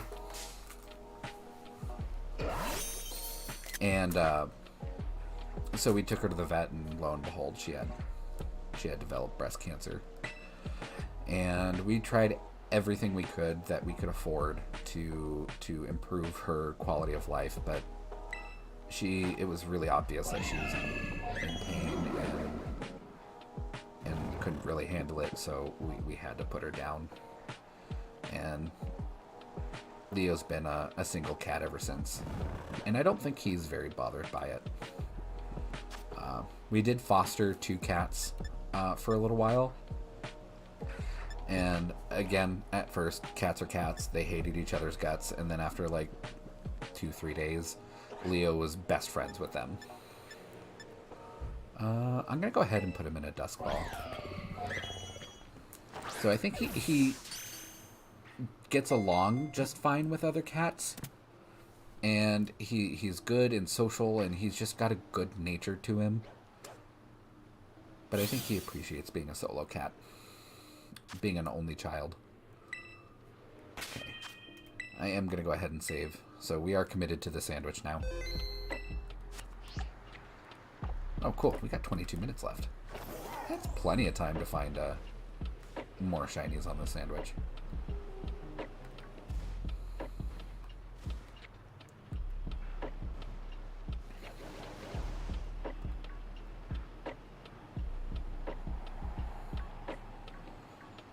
I would say the only annoying thing about Leo, though, is, of course, he doesn't get enough water in his system. He doesn't drink enough. And he's very prissy with his water. If it's not ice cold, he won't drink it. So we have to change his water like 2 or 3 times a day just so he'll drink water. Although, I will say, his favorite place to drink water is the toilet, because it's typically cold.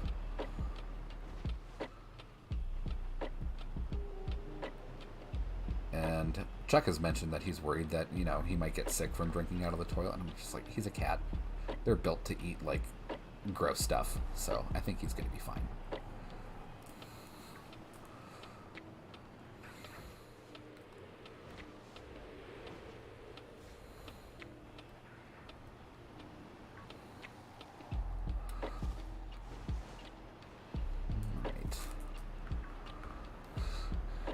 And I'll check that Bagon for a mark here after we're done with the sandwich. It would be cool if we got two marked shinies in one night. That would be really neat.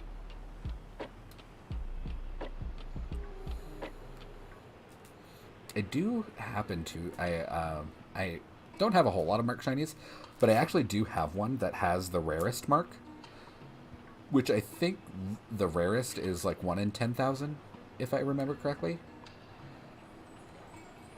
So it's just 1 in 10,000 for any Pokemon to have the rarest mark on top of being shiny is like super duper rare, and I actually have one of them. It's a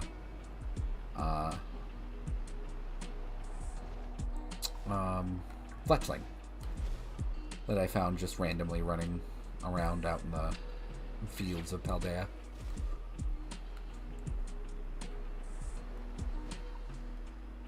And I only have a handful of other ones.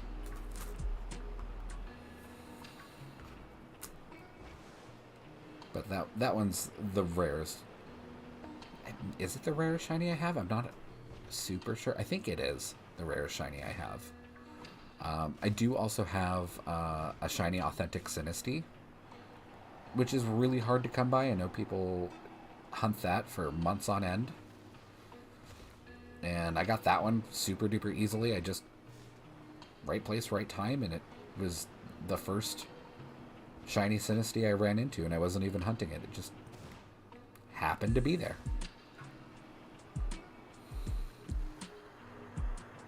And I wish you could check that really easily. Like if I wanted to show you, the only way I think I know that I could show off the authentic shiny Sinistea would be to use it's either the chipped or the cracked pot to evolve it.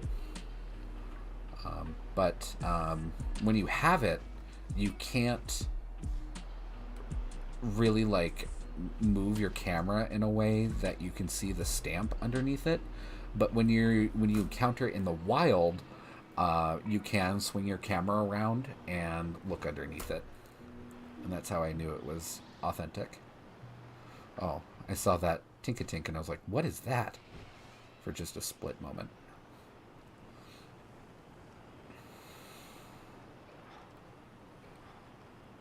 So if you do hunt Sinistea, which I don't recommend to keep your sanity intact,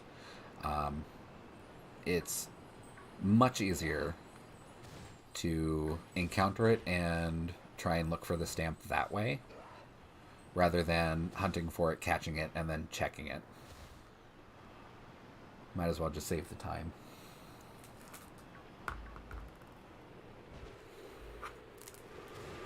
All right.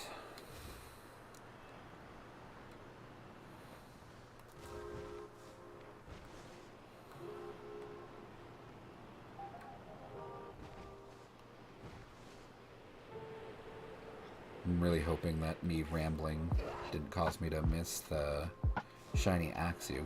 It is a little difficult to see, but I've been trying to concentrate my focus on their necks to see that slightly pink collar of it. With Bagon, at least, there's no mistaking Bagon. It's that nice bright lime green.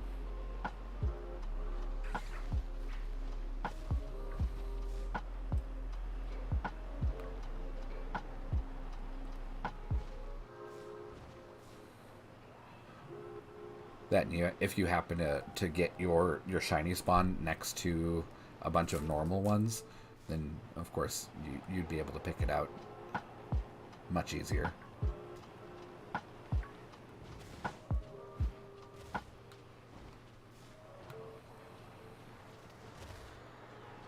But that's not always how they spawn.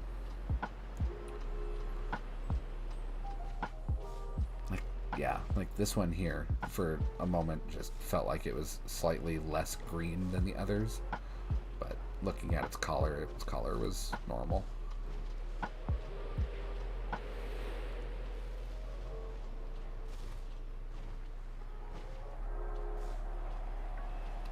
What do we got on the sandwich?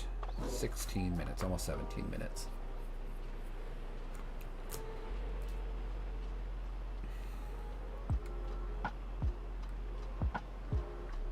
do wish that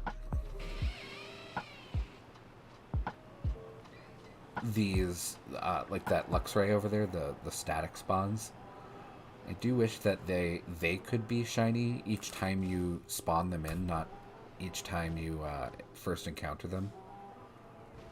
Because as I understand it, the way those work is their actual like spawn ID only resets once every day. So once you see it for that day, it's that Pokemon all day, and it won't change until the next day.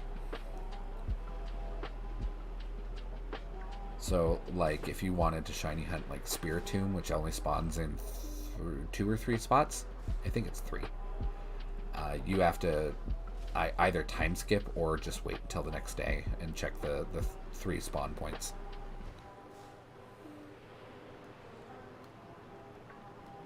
Which ones? Which Spiritomb? Or static spawns?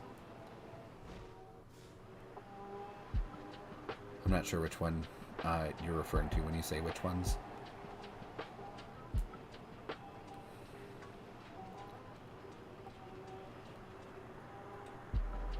Static spawns, yeah.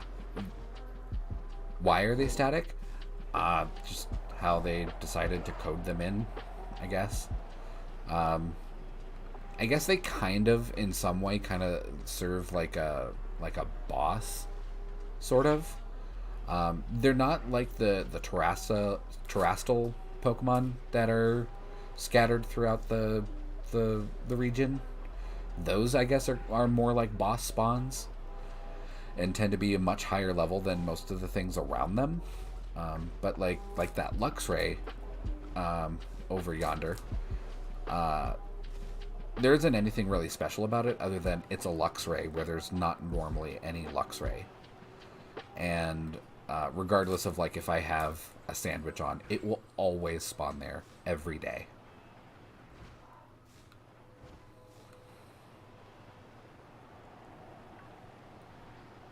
So I don't know what the specific reason is for them mechanically, other than maybe to just kind of like be kind of like thematic in a way of a boss spawn.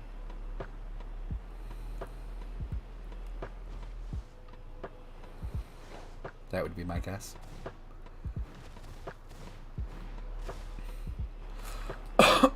Excuse me.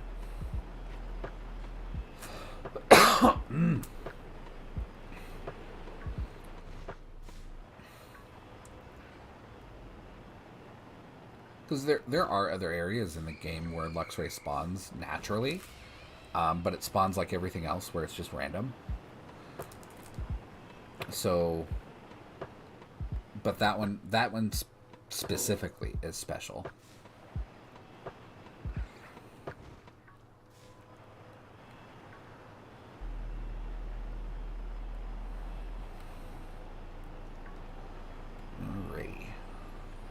I am ready for a shiny Axew any day now.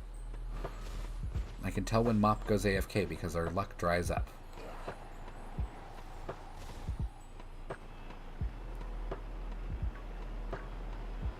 Did they say if they came back at all? Or if they're done eating? I swear they eat so slow.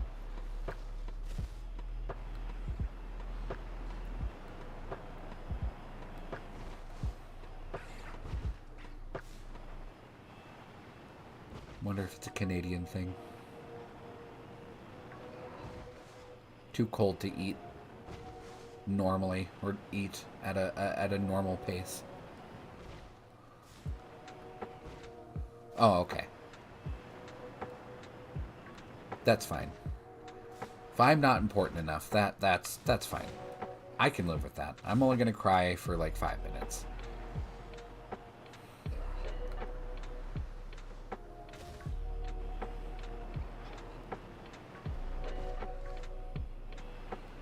Although I don't think my Streamlabs, I keep an eye on chat through Streamlabs, and it tells me right now that there are 0 viewers, but if I look at YouTube, it tells me I actually have, more than 0. So I don't know what the disconnect is with Streamlabs right now. I've also had a few people subscribe since MOP, and Streamlabs hasn't told me anything at all. It just has MOP as my last subscriber 21 days ago. I don't know if I'm doing something wrong, or if there's something wrong with Streamlabs and YouTube's just not communicating to Streamlabs, or what the deal is there.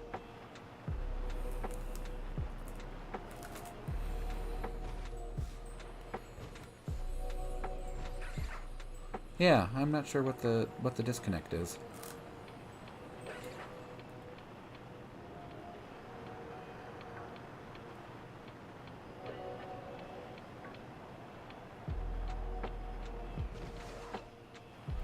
And I know I've had newer subscribers than MOP, because on Chuck's main account, he wasn't subscribed to me before, and he just subscribed to me like a week ago.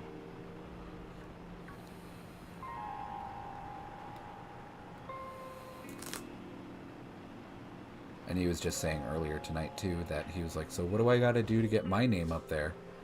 I was like, you just gotta subscribe, but you already did that, and my streaming program isn't talking to YouTube for some reason, and isn't displaying my new subscribers.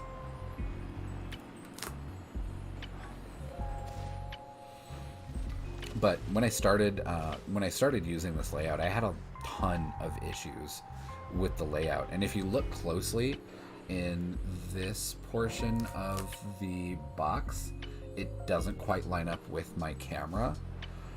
And that's because I can't resize the animated frame at all. And I just had to do my best to try and get my camera to fit in the box as much as possible. And the actual like little like work area that Streamlabs gives you is just not big enough to do like precise stuff with. So that's why I've got a tiny little area here where it's transparent.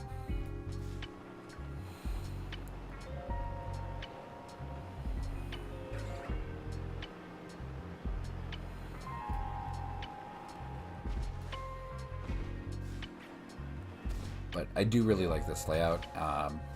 It's a free layout. I'm cheap. So I wasn't really too upset about it that it didn't 100% work. But I really wanted to go with this layout because it was one of the more simple layouts. Most of the other layouts that Streamlabs offers are like very like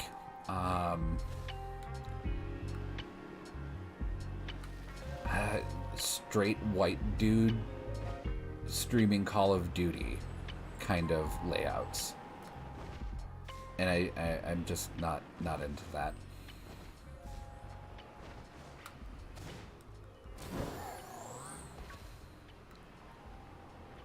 I don't know how else to describe the way they look.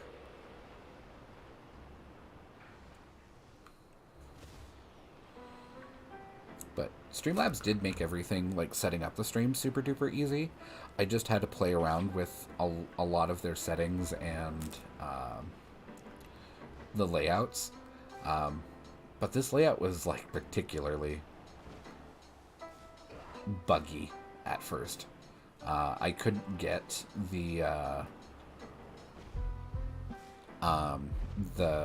my webcam feed to work at all, even though it was like, you know, in this area, what do you want for your input, and it would correctly get the input of my camera, but when I would put it into the like little preview area, it just wouldn't show anything at all. And then when I would go to inspect the elements, it would tell me, yeah, your webcam's totally hooked up to this area. Like, why is it not displaying anything? I had to actually like go in and actually delete the scene and delete the source entirely, and then put it back in before it worked, and then that worked just fine.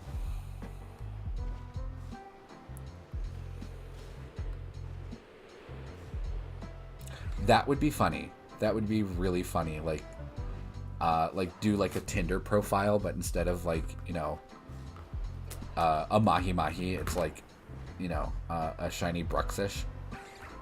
That's another shiny people hate, but I actually really like. I might do that for a hunt just to drum up the hate views. I don't have one too, so that would actually be something good for my collection.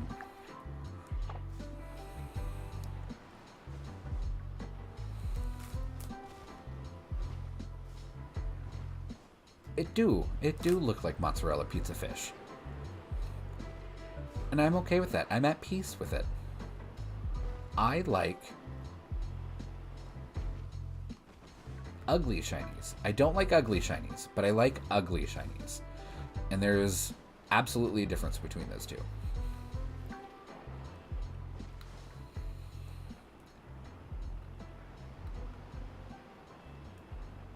Like shiny Cantonian Tauros, ugly shiny. Don't want it. It can go home. I don't need it. But shiny Bruxus, ugly shiny. Beautiful. Love it.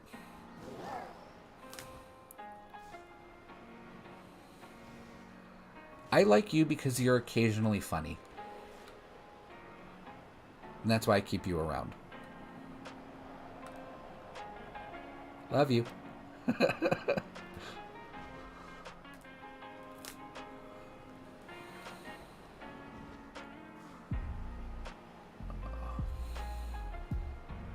Although, to be perfectly honest, you fed me one time, and since I am fat in Spanish, that basically means you own me at that point. So once you fed me, I instantly became your problem. So in all reality, this relationship is your fault.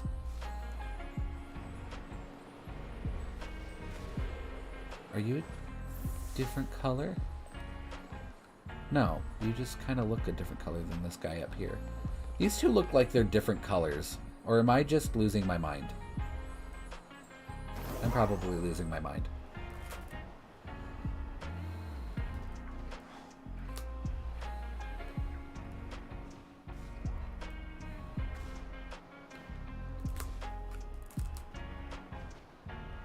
I mean, you also collect stray cats as well as stray gays.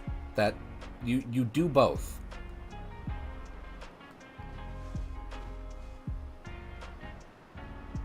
And I don't care if the story was that Zane found Zeus.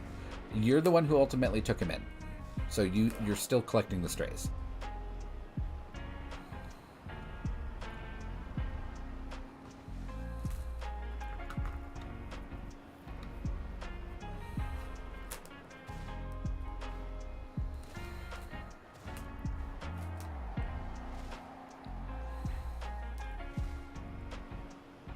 But I can see you, like, one day being old and grizzled, wearing your house coat, sitting on the side of the pool, and there's just a gaggle of gays buzzing around you.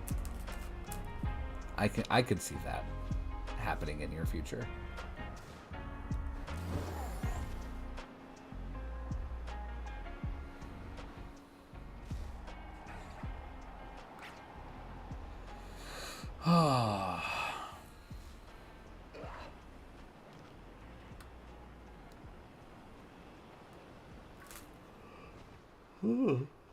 Yawn. It's not even that late. It did do a lot of running around today. A lot of errand running. So maybe that's why I'm a little tired. Well, I mean, I'm physically tired, but I feel like my brain is still, like, going and chugging at the same speed as it would be if I was, you know, up and about. Good old ADHD.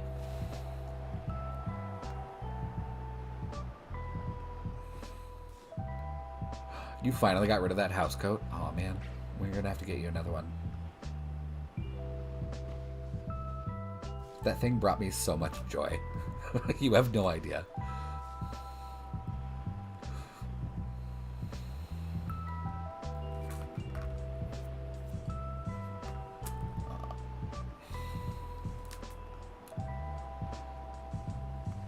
What do we got on our sandwich? We only got about 2.5 minutes left on the sandwich.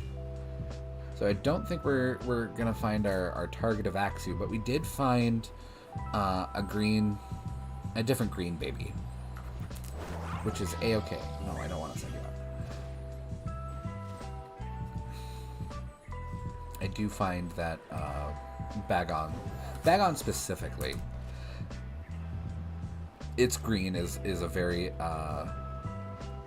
pleasing, like acid green. Shelgon is also a green color, but it's also one of those ugly green shinies. And not like the good ugly either. It's just, it looks like it ate something wrong and is now sick.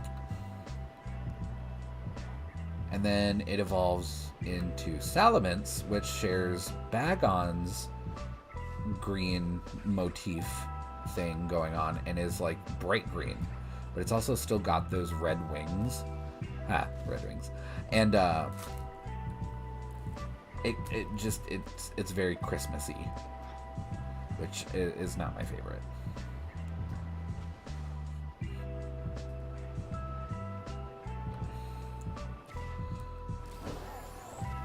It's not the worst shiny, but it's not the best shiny either. I know a lot of people love it. I just don't. Bagon though is very good.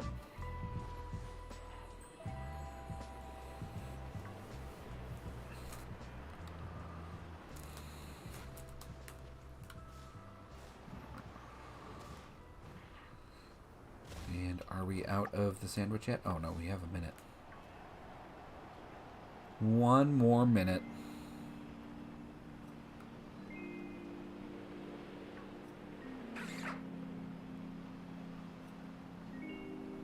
I know I don't have too many viewers at the moment, but does anybody have a suggestion on what to go hunt for next? We could revisit one of our hunts too. We could go back and like look for Rookidee or I think we got our fill of Iron Valiants. I don't think we're gonna get that lucky again tonight.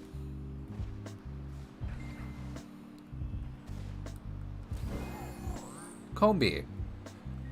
Oh. I'm sorry. I was under the impression that you actually liked me and didn't hate me.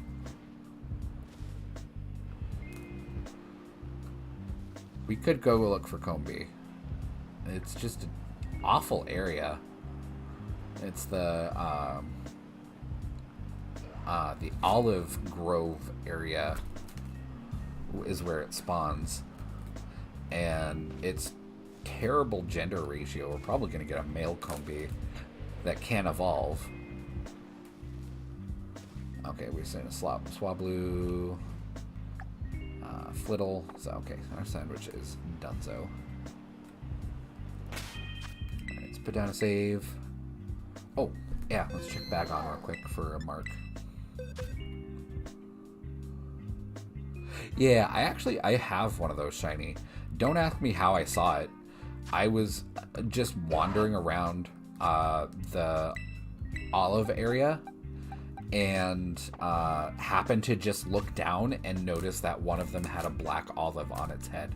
I would have absolutely missed it had I not like paused. And I don't remember what I was doing, but I paused, did something, and I came back to the game and saw it right next to me. Had I not done that, I would have just completely ran past it and never known it was there.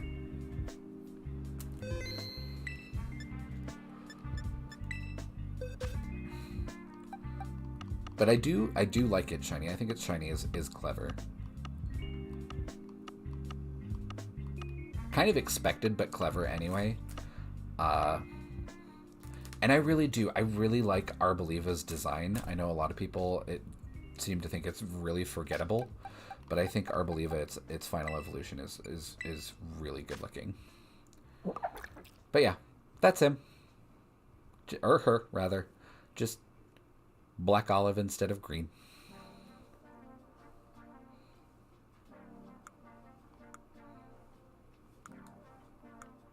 Very good shiny, I think.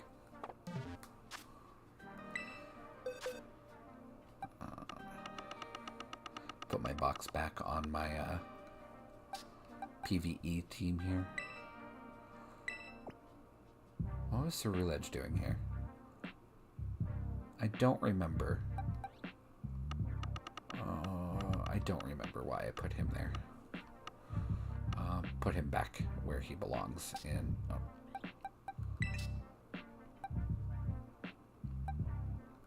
Oh, I think I remember why he was there. I think you actually asked me for a shiny Ceruledge last week, and I put him in here to trade you, and then you ended up stealing my Hawlucha instead.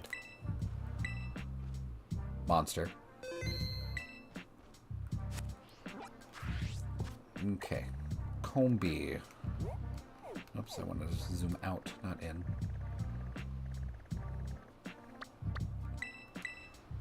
Okay. And I'm trying to think of what types are in that area, if it would be more advantageous for a flying sandwich, or if it would be more advantageous for a bug sandwich. I already see a bird over there in the distance, so I'm thinking we might do bug. I'm trying to think of what bugs spawn here. And there's a Hoppip. Starly, that's it. Man, you get to 32, and you think you're kind of, you know, Pokemon Master after playing this game for 25 years, but you get to 32 and you're just like, what are these things named again? Oh, I saw Gimmighoul there and I was just like, what is that? It's a Gimmighoul. I think we'll probably do a bug sandwich just to avoid all the other flying types. Let's check to see the bug recipe. It is salty, sweet, or spicy. Potato salad, salty, sweet, or spicy. Alrighty. Probably going to use sweet, because I think we're on the lower end for spicy. And I think I have like a ton of sweet. Alright. Potato salad. Some of these sandwich ingredients, man, I don't understand why they would be a sandwich ingredient. At all. That's right, right? Yeah, sweet. Like, I guess I get potato salad, like why you would want it with bread, but do you just want carbs on your carbs, I guess? And I guess it really depends on what kind of potato salad it is. I like my potato salad to be a little bit more like on the more acrid sour side, like with more mustard in it than anything. Maybe some dill. It looks like this stuff actually has dill in it. It also looks like it has like carrots in it, which is weird. It's weird, I think. I also like a little bit of egg in my potato salad. I know a lot of people are just like, then that just makes it egg salad. But if there's more potato, it's potato salad. If there's more egg, it's egg salad. And you can fight me on that.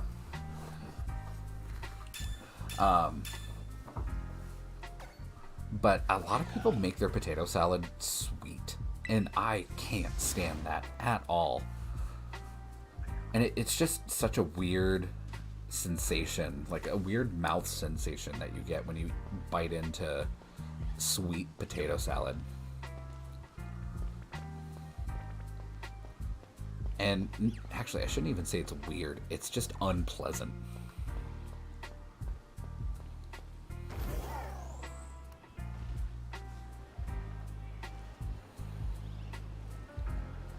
All right. This hunt should be a little bit easier than Axew, to be honest. Shiny Combee is just orange instead of yellow. So it should be really easy to see. The biggest challenge here is just going to be able to just, maneuver around these trees and look behind trees. That's just going to be the hardest part. And again, we're likely going to run into a male Combee and just going to have to cry about it. If we get a female Combee, then I know that tonight is a very lucky night and I'm probably going to go out and buy a lottery ticket. Absolutely will that. We'll go do that if we find a female Combee. Oh, why am I even going this direction? Combee doesn't spawn out here. Let's get back to the correct area.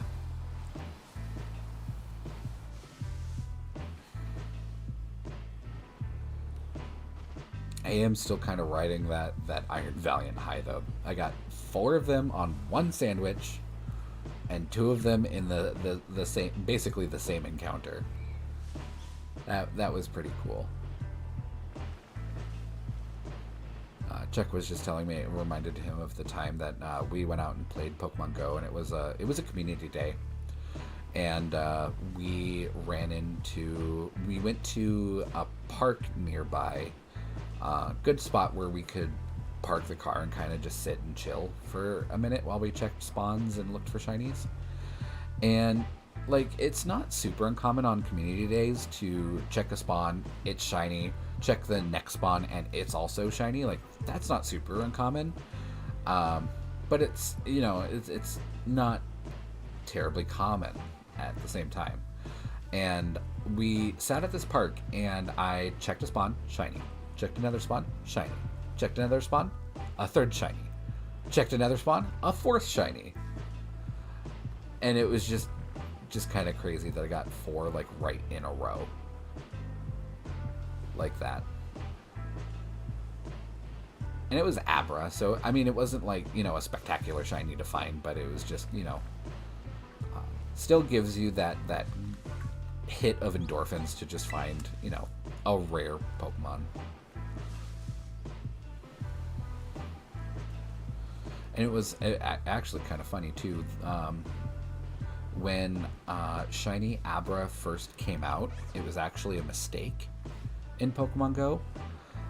In 2019, before the pandemic, they had Go Fest in Chicago. And Chuck and I actually went to Go Fest in Chicago.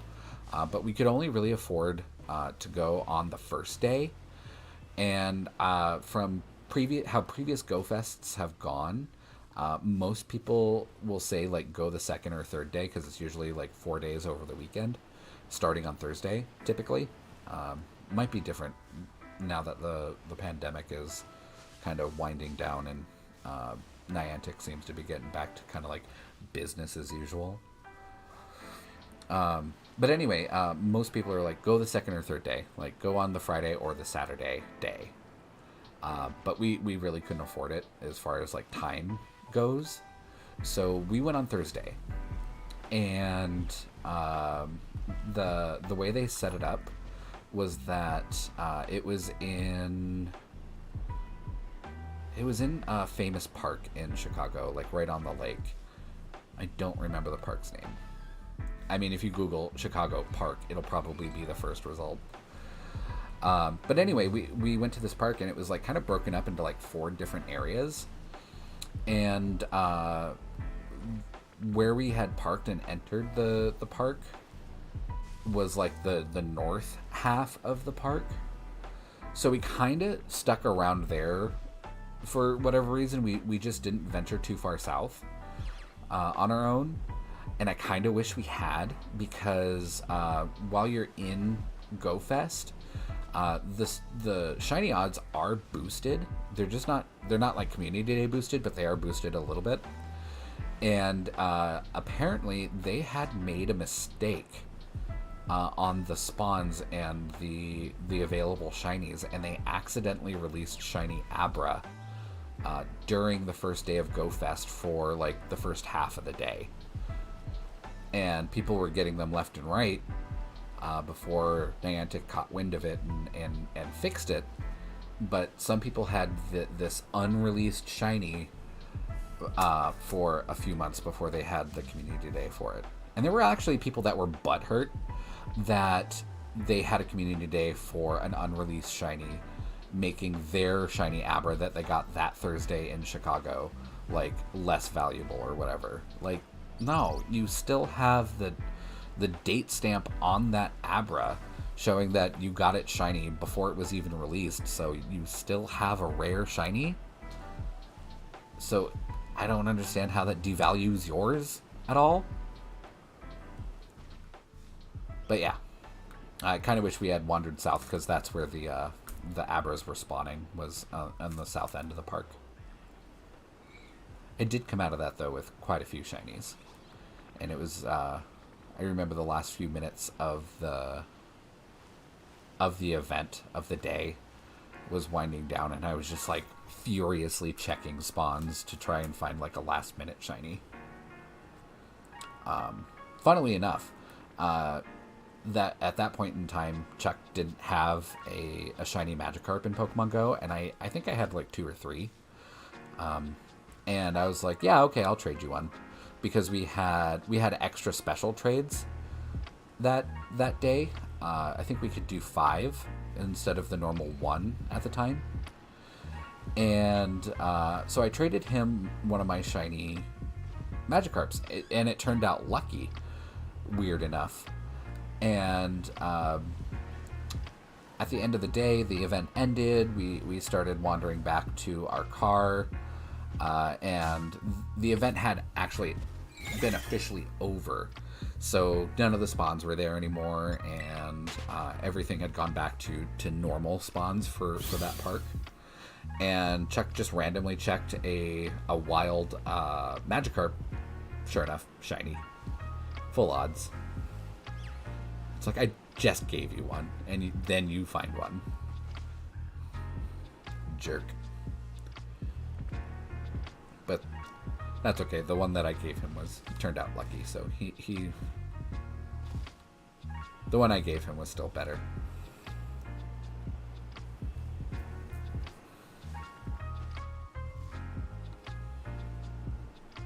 That was a really good time. It was super hot though. It was like, I think it was like June or July that we went. Actually, I think it was July. And it was super duper hot. And that was the first time I had ever seen one of the Great Lakes. And it absolutely looks like an ocean. I've grown up most of my life on the ocean, so looking at a big body of water kind of like made me feel a little bit more at home.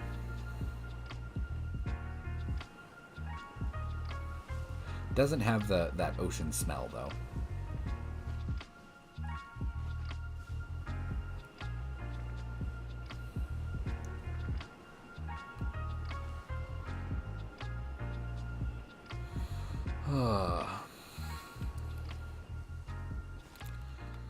Alright, we still don't have our orange bee quite yet. And I feel like we're not seeing too many of them, and I don't know if I'm just not doing this super efficiently, or if there just really aren't that many spawns in this area, other than like one family per plot of these olive tree things.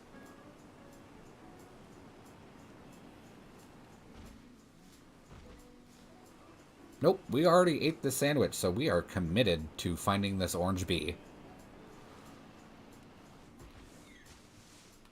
It would not shock me though if we found like, like another ancillary shiny, like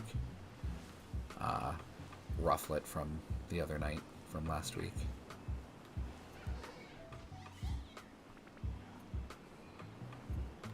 On the plus side, though, the only other shiny, or the only other bug type that we're seeing is Kricketot. At least it's only just one. It is Kricketot, though. Nobody likes Kricketot. But everybody likes them a little bit of leetle whoop.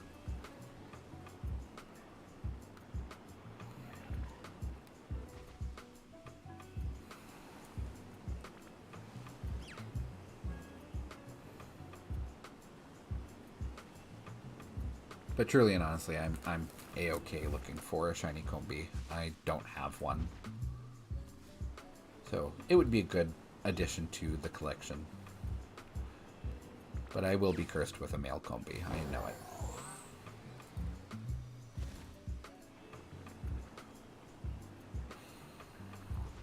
Is Combee Gen 4?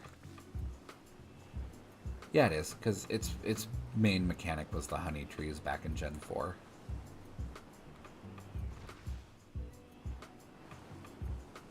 Gen 4 was also when they... Gen 4 meant a lot to the competitive scene. It was the first generation that we could play online. It was also the physical special split.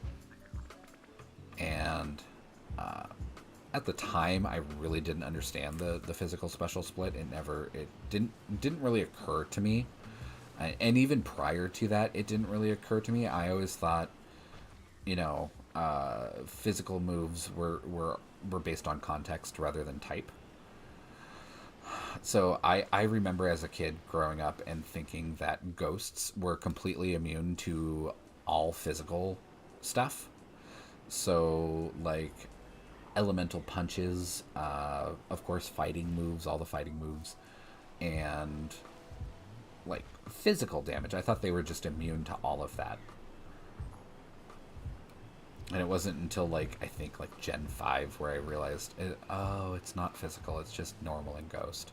Or normal in fighting.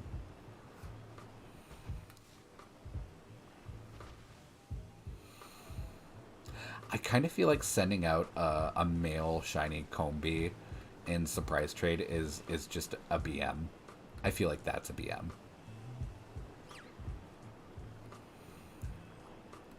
Just kind of like, hey, have this nice sparkling turd.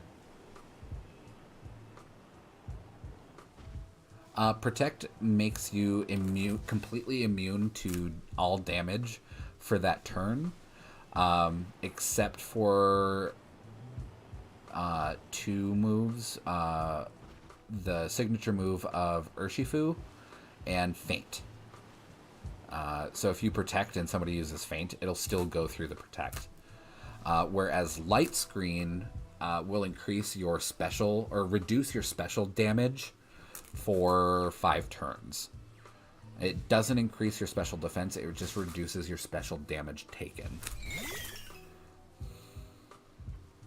So you could like stack a crap ton of special defense stat increases up to 6 and do a light screen, and you would take like negative damage from special moves.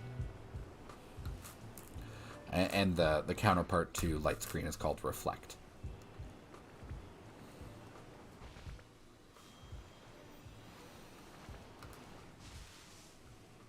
It does the same thing, but for physical moves. For physical damage, I should say.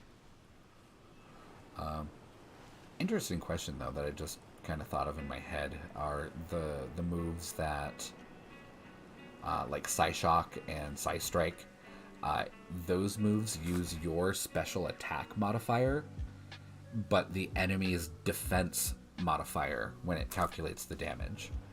So I wonder if in those moves, if Reflect and Light Screen would operate normally. Like, which one would Light Screen reduce Psyshock's damage, or would Reflect reduce Psyshock's damage? Oh, I just saw that. A BM, you say? Yeah. This is why we're friends.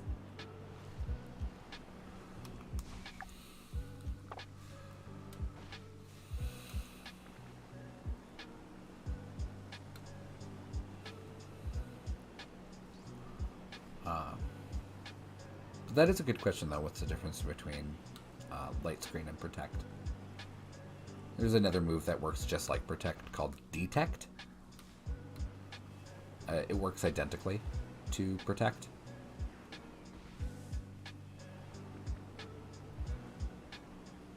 It also has shares the same, not cooldown, but same diminishing return.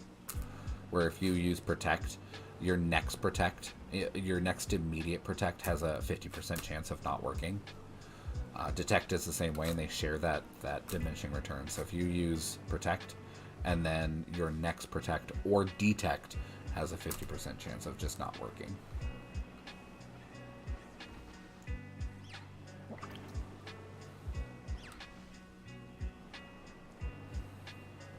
Although you don't see Detect too awful much. Most people just will teach their Pokemon Protect with a TM.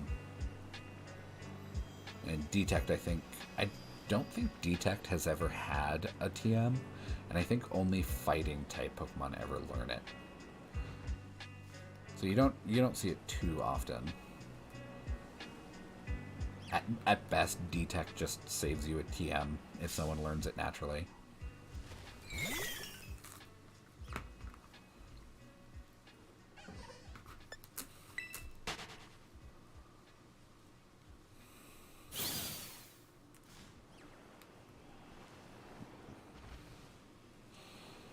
I did, and speaking of Protect and things like that, I did have a good time doing VGC this week.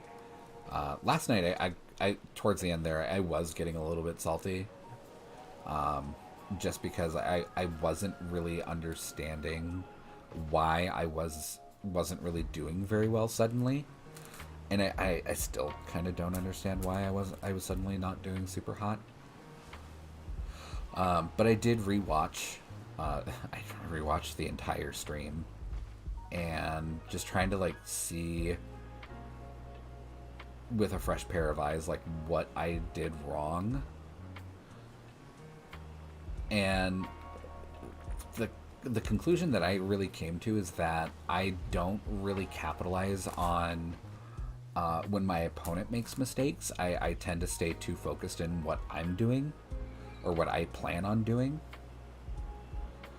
And I too often make just really dumb, simple mistakes, like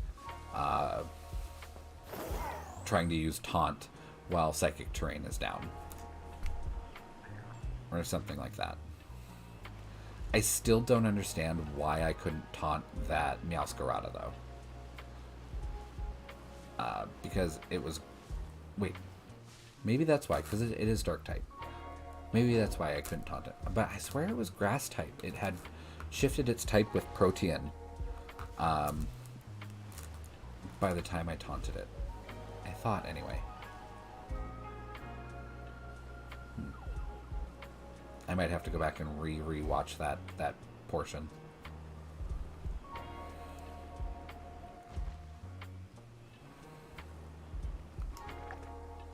Alright.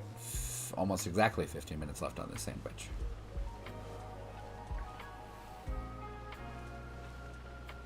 Still no shiny whatsoever, though. That's kind of surprising. We've been getting a good amount of spawns of Kricketot and Combee, and I'm surprised none of them have been shiny thus far.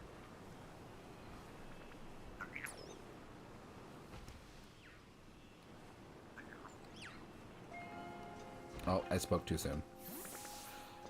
We got a shiny Kricketot right here. Blah. Not the target. I don't have a shiny Kricketot. I also don't super care for it.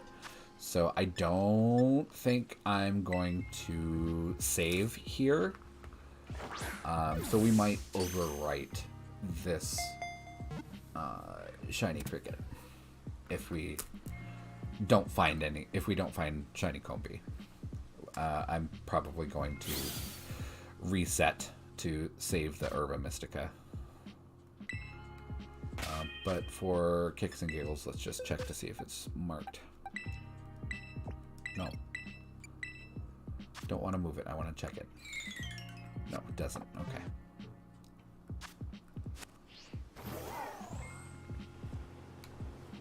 Yay! So we found it. At least we found one shiny. But I don't think I'm going to keep it.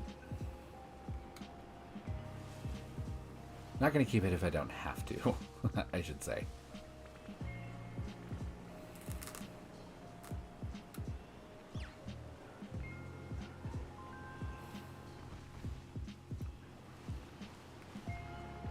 That might be a fun hunt, too, is to hunt for Fido and Doxbun. I do have a... yeah, I do. I have a shiny Dox... or a shiny Fido. Yeah, I do. I made a TikTok about it. I think that TikTok actually was like the one that took me the longest to edit. Because the way TikTok's like video editor is set up in the actual app, it doesn't let you add more than one sound to a single video. So I had to like make one video, download it, add another sound to it in the video editor, and then upload it. Like it was a process. Figured it out though, and I'm not like technologically illiterate, but I'm not also like the strongest technical person ever with when it comes to computers and technology, and I am slightly proud of myself that I figured out how to make a video and edit it and put it on TikTok. My inner boomer was very happy and very pleased with himself.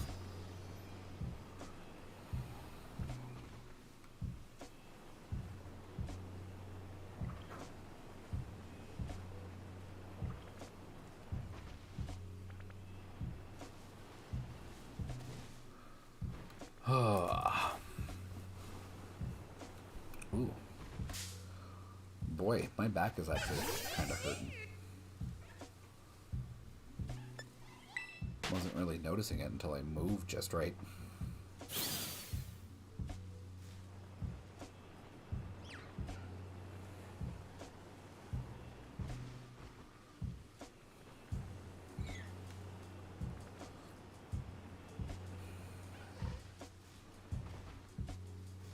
Now I'm not trusting any of these crickets. Any one of you can be shiny.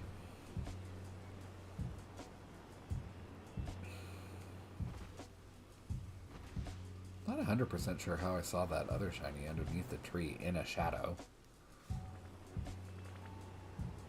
think it was because it was standing right next to another one and I just noticed that it was different. I probably would not have noticed it if I didn't have something to, like, immediately compare it to. Oh, okay. I saw the red of that Kricketot and I thought it was a shiny Pawmot, or a Pommy. Also a really good, very simple shiny, I think. It's not really like a red or a pink color. It's like almost like a flaming hot Cheeto color. In fact, that's what I named my Pawmot. My Revival Blessing Pawmot. I named him Hot Cheeto.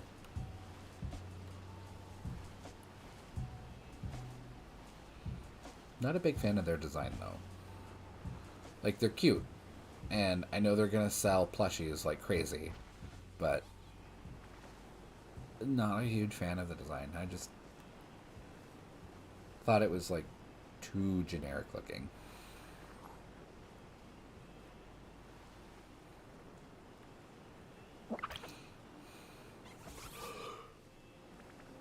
Oh, excuse me.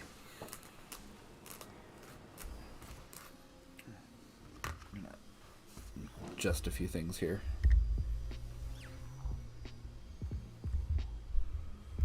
Okay. Wanted to move my microphone a little bit. I noticed when I was rewatching my stream last night to try and learn from my VGC mistakes, that anytime that I moved over here, my microphone did not pick up my voice very well. That's because it was sitting a little bit over, like, in this direction. I think I have 2 or 3 shiny Rotoms. The Rotom that I had in my VGC team that I never used, well, I think I used it once on Wednesday. The Rotom I used was actually shiny. But because I didn't use it, I could see why you did not know that.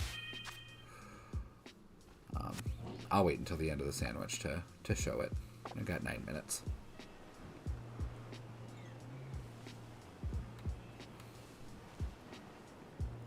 I do like the area, though, that shiny Rotom, or I should say Rotom, is found in. So we could do that hunt if those who are watching don't think it's too awful late to continue. I'm totally fine continuing. Like I said, I'm physically tired, but my mind is completely awake and alert. So I probably wouldn't even go to bed anyway.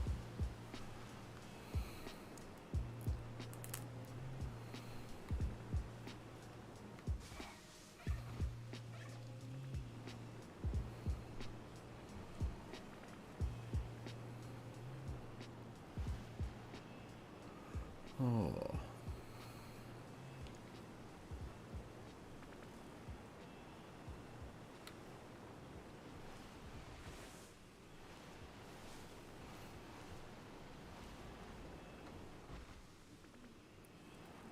All right. Orange Baby B, where are you? I did see that Mastiff here and kind of got a little excited, but it's the wrong color. Mastiff is more brown than it is orange. Its shiny is really pretty. I don't have a shiny Mastiff, and its shiny is like a not really a plum purple, but more like a sweet potato purple. Like recognizably purple, but has like kind of a dullness to it that makes it interesting, almost like a lilac kind of color. And for as many as I've seen on this playthrough, you'd think I would have one, but I don't.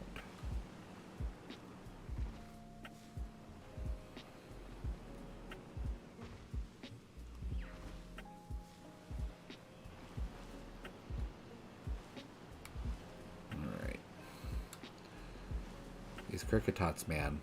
I keep looking at them like, are you shiny? And I have to look at it for like a little bit longer than most other things just to make sure it's not shiny, since the shiny is so similar to its non-shiny. In fact, I think it's identical. I think they just turned up the brightness just a little bit. And I think no, was it Gen 4? It was either Gen 4 or Gen 5 is when they started manually designing the shinies instead of putting them in an algorithm and letting an algorithm decide what the shiny should be. That's why a lot of the shinies, like from before 4 or 5, some of them are just plain awful, and why the ones afterwards were tended to be a lot better. Or no, I shouldn't say better. They tended to be more well received by the community. As far as I know, that was the case. They just used an algorithm to determine what the shiny should be starting in Gen 2 and up to whatever gen it was that they stopped doing that. As far as I know, that's still accurate.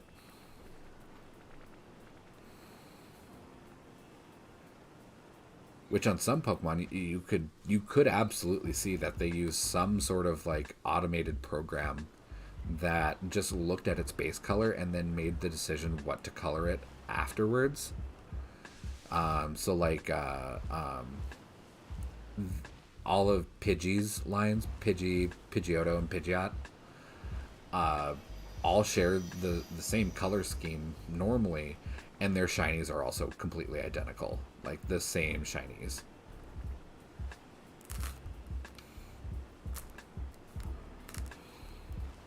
But then you have like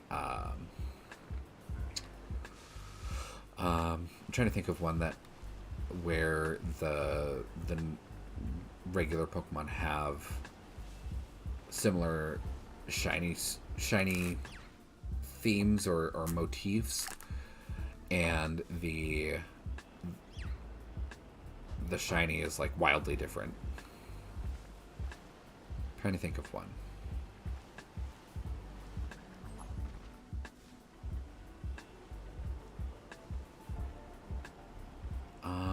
I no. I was gonna say Teddy Ursa and Ursa Ring, but they're both green. They're slightly different greens, but they're both green.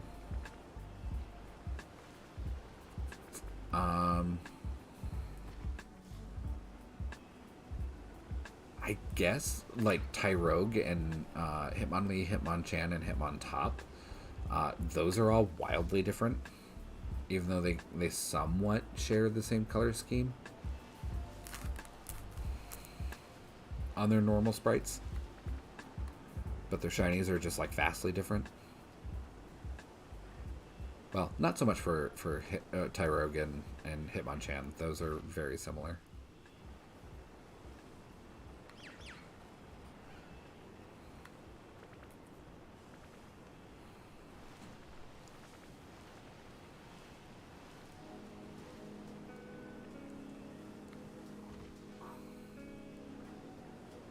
And actually, speaking of shiny Tyrogue, I wasn't really determined to hunt it. I was just gonna, just for funsies, just reset a couple of times. When I played the Gold, Silver, and Crystal virtual console games on the 3DS back in the day, when I got the Lucky Egg, it does have an increased odd to be shiny by quite a lot. And I like I said, I wasn't super determined to find it, but I just reset it a couple of times, and I think on the second egg that I got was a shiny Tyrogue. I was pretty pleased with myself on that one. That was one that is the only Gen 2 non Red Gyarados shiny that I've ever found. And I didn't find my very, very, very first, like, ever of my whole Pokemon playing career until Gen 5. And I found a shiny Carablast just out and about running around. That was my first ever shiny, was Gen 5.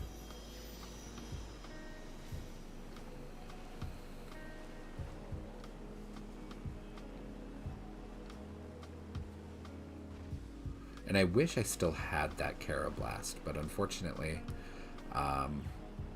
the cartridge that it was on, at this point I'm pretty sure that an ex of mine stole it and either destroyed it or just stole it just to like hurt me.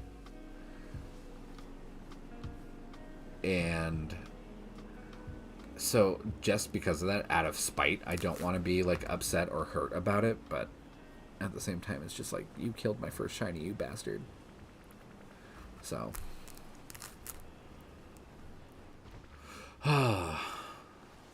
good times.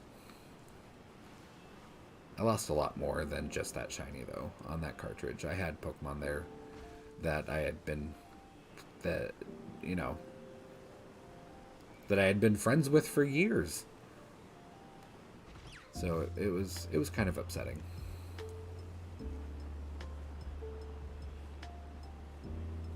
But I eventually got back into the swing of things, and I didn't really like start shiny hunting though until Sword and Shield. Prior to that, I would just, you know, just do whatever and just play through the game. Maybe play a little bit of ranked, play in local tournaments and stuff like that. But I wouldn't care if they were shiny. I would just breed like the strongest Pokemon that I could breed and just roll with that. And then when Sword and Shield rolled around, I got a Switch late in the scheme of things. I think the Switch came out in like September or something of 2019, I believe. I think. Yeah, that sounds about right. And I didn't get the Switch until like March of 2020, like just before the pandemic really got into full swing. Pokemon X and Pokemon Mystery Dungeon crossover, like those games specifically.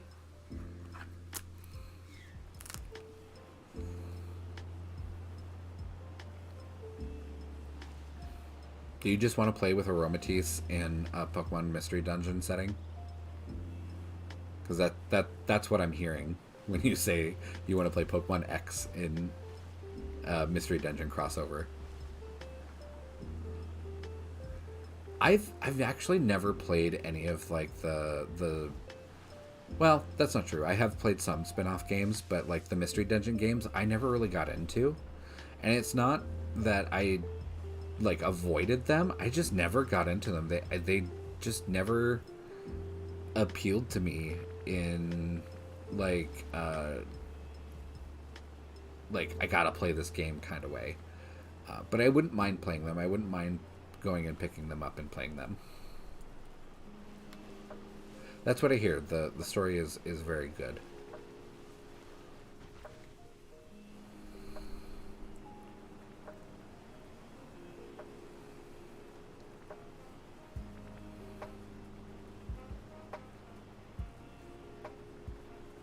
So maybe I should pick it up.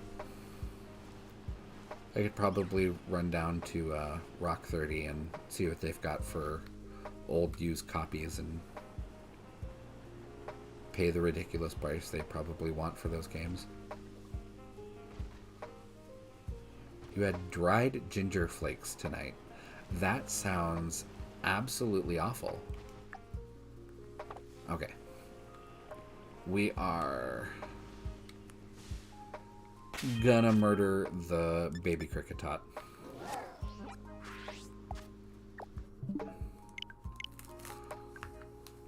And that Kricketot is dead. That's okay. We still have a screenshot and a video of its encounter, so it will live on in some fashion.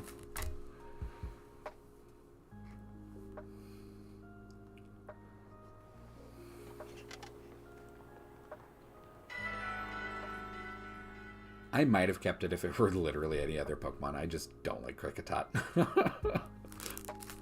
I really don't care that I don't have one. I just don't like Kricketot.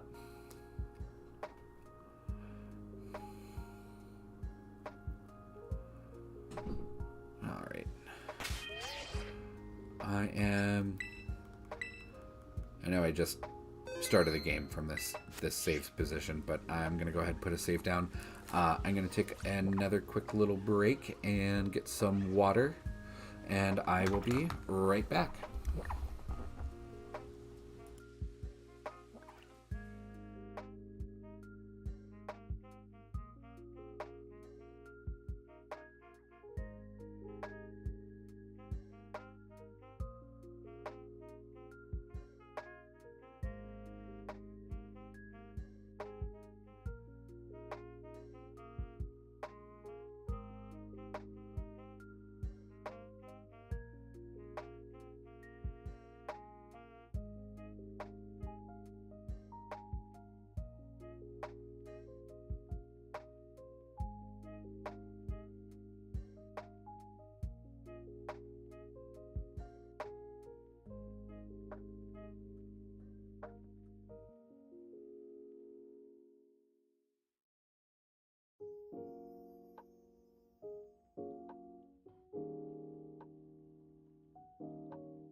Alrighty, I am back.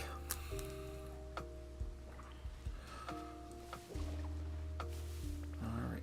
Oh, female Combee. Not shiny, but at least we saw one female Combee. I wasn't really paying attention to the gender difference too much, though, when we were shiny hunting it. I probably have one more time for one more sandwich, and then I'm probably going to call it a night.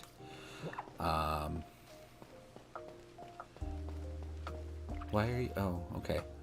The Starly was just kind of like T-posing for a moment. Does anyone have any suggestions on what to hunt next?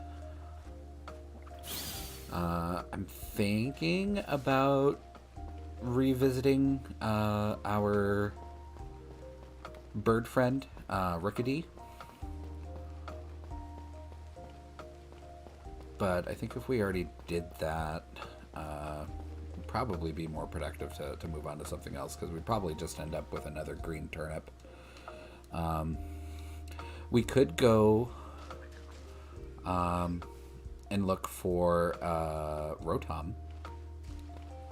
That would be a desirable shiny for a giveaway. Yeah, actually, let's go do Rotom. I really like the area that it's in. It's one of my favorite areas in the game. So I wouldn't mind that hunt very much. No, it sounds dumb, but there's a lighthouse here, and it reminds me of being a little kid in New England and seeing lighthouses everywhere. Well, they're not, well, not really everywhere, but, I mean, they're more common on the upper East Coast area. A whole gaggle of Murkrow.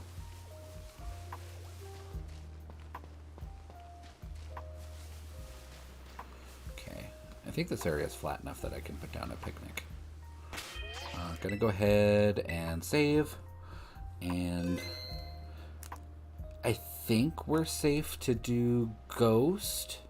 I think we're safe to do Ghost or Electric, honestly. But because it's nighttime, I'm going to do just Electric. So let's do that. What is the Electric recipe?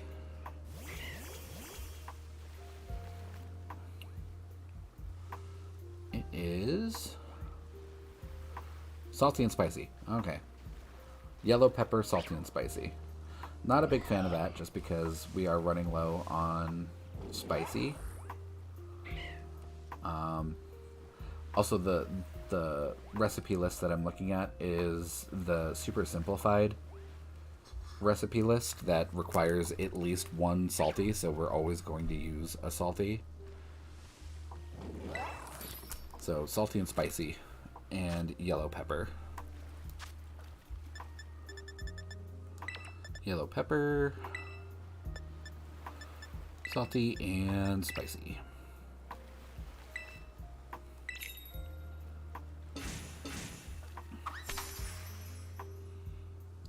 And again, I don't think this sandwich would be very good with just 3 slices of bell pepper on it.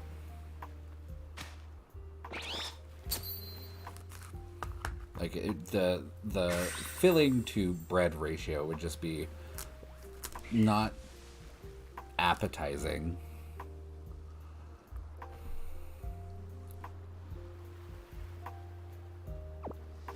But thank God we don't actually have to go out and buy the bread. It just gives us bread. So that's nice and convenient. Oh, and it's raining. That gives us a little bit of extra chance to find one with the rainy mark. So anytime it rains, I appreciate it, because we might actually find one with a mark. Actually, my first marked shiny was a rainy marked shiny Rotom. in this game.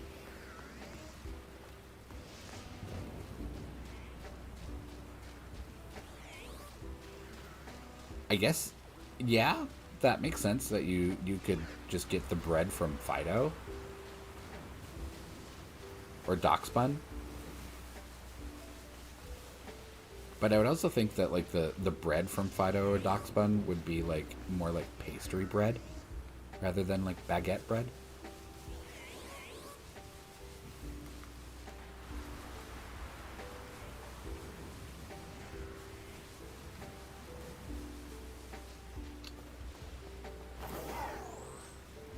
I don't know. I do know, like, and it's funny that you mentioned the peel one for bread. Last generation we had Appletun, which is the apple turnover dragon, which is such a weird concept for a Pokemon when you stop to think about it. Like, who was like out to lunch one day and was just like, man, I gotta come up with a design for this new Pokemon.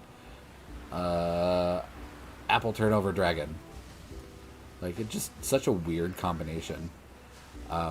But it specifically says in its Pokedex entry that children will peel its skin off because it's sweet and delicious.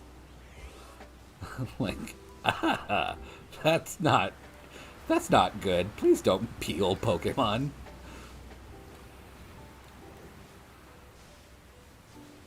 That would be really cool. I kind of hope that we get more like interesting regional variants like that. Like, it made sense in Sword and Shield why well, it didn't make sense for Meowth itself, but it made sense that the Meowth variant was like a Viking type of variant, since, you know, England, Britain really has Viking history, Anglo-Saxon history. So I thought that was kind of interesting, and I would like to see, like, if we go back to America for a Pokemon region, or like Australia or something, we see like the local culture of that place reflected in some Pokemon designs. Well, if I go too far, we're gonna see some sheep.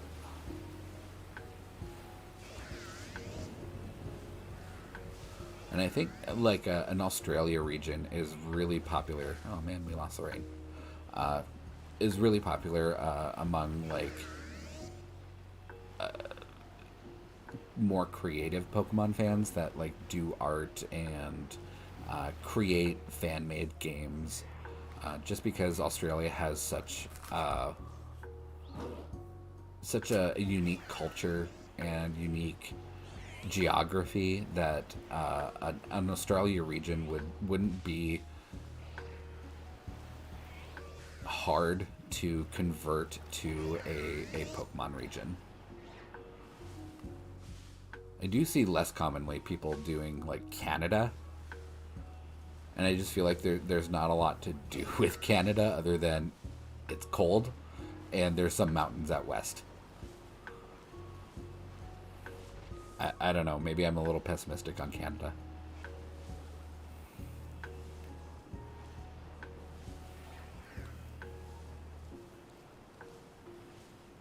But an Australia region, I think, would be really interesting. I wouldn't have thought like that they would do Spain, like the Iberian Peninsula, like Spain and Portugal. I wouldn't think that they would do that sooner than an Australia region, but here we are. I honestly thought we would have gotten like Italy more sooner than we got Spain and Portugal.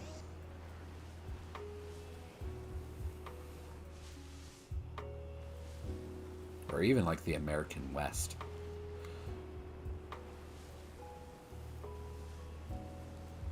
We did get New York, of all places, Manhattan, Long Island, and New Jersey as a Pokemon region. So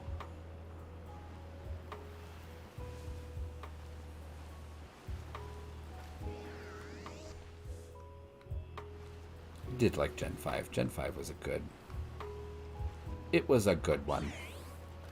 I know a lot of people didn't like it just because it really tried to maybe do a little bit too much. It kind of tried to reinvent the wheel a little bit in some ways. And I think a lot of people resented that because they didn't want a reboot. They wanted more... They wanted a continuation of their Pokemon Adventure, not a reboot of it. But I didn't mind it. I think like my least favorite thing about Gen 5 was the pacing of the story, and the like time between gyms and stuff like that was terrible. But the story was actually really, really good. The story was really neat and really made you like pause and think, like, am I really doing a good thing by like putting these creatures in this ball and forcing them to come with me on this adventure? But then they really like doubled down and really explained that, like, if a Pokemon really did not want to be your friend and did not want to come with you on this life adventure, that it wouldn't. It would just leave.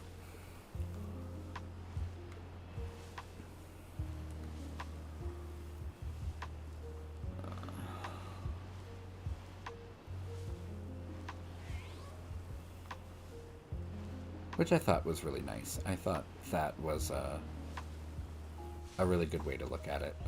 That the Pokemon do have their own agency, and they do use it. But they would rather see people and people they consider their friends, and other things that they consider their friends, other beings they consider friends, to be happy. And they have explained, like, even in the anime from, like, day one, that there's no such thing as, like, a bad Pokemon, just Pokemon with bad trainers. So, like, Team Rocket in the anime, like, they're Ekans, Arbok, Coughing and Wheezing, not bad Pokemon. Just Jesse and James were not good trainers. That's why they did bad things.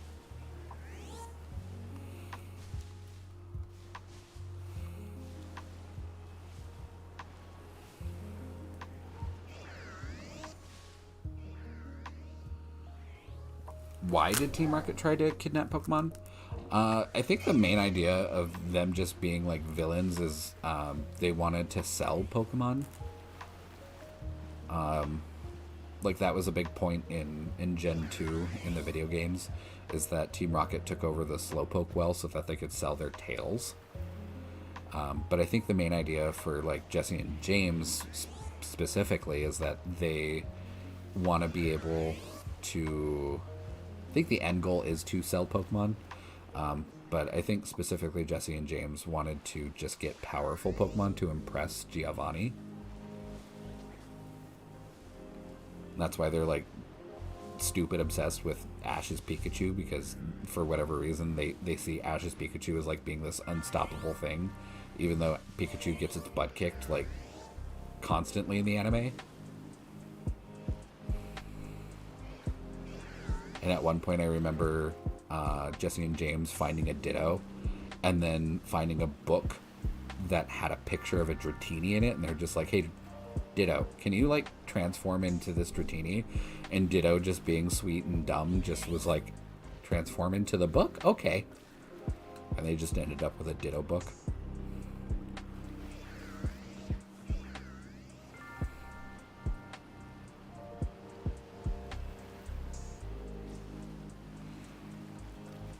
I did stop, of course, keeping up with the anime, like, as a kid, and didn't really revisit it until the pandemic, and then picked it up on YouTube, or not YouTube, Netflix, and revisited it then. And there was a lot of stuff so messed up and wrong and just nonsensical with the anime that we just accepted. And I know everybody brings it up, but the jelly donut thing was just especially egregious. Like, I have no idea why they thought, like, American children could not understand the concept of a rice ball. Like, I don't think any kids grew up, thinking this was like, this imaginary world with magical creatures was, always going to have familiar elements in it. And this triangular white food item was going to be a jelly donut. Like, the suspension of disbelief is just too much. Like, that's not even what a jelly donut looks like, even remotely. It's more believable that there are magical creatures out roaming the world than that being a jelly donut.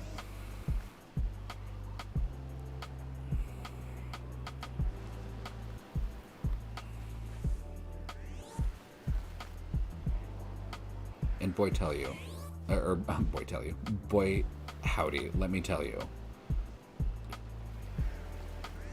watching that episode, not knowing what an onigiri rice ball was, and then moving to Japan and going to like 7-Eleven and Sane and these convenience stores that just have them for like 300 yen a piece, was really fun in ways. Like, I recognize this thing. This is a jelly donut. Of course, I knew it wasn't a jelly donut, but just seeing something familiar like that from like a piece of media was like, hey, I recognize this.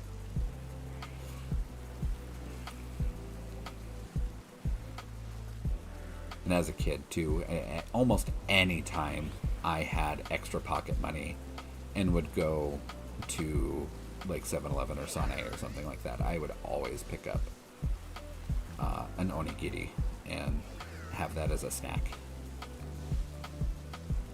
They are very good.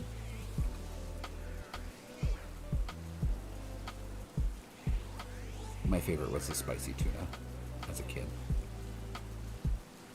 Then I always felt like that was the safest option too.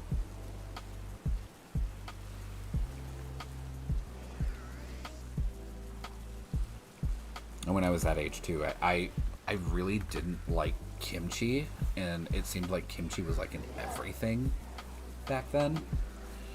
So it really was like my safe option. Like, well, I don't like kimchi, so I might as well get the spicy tuna.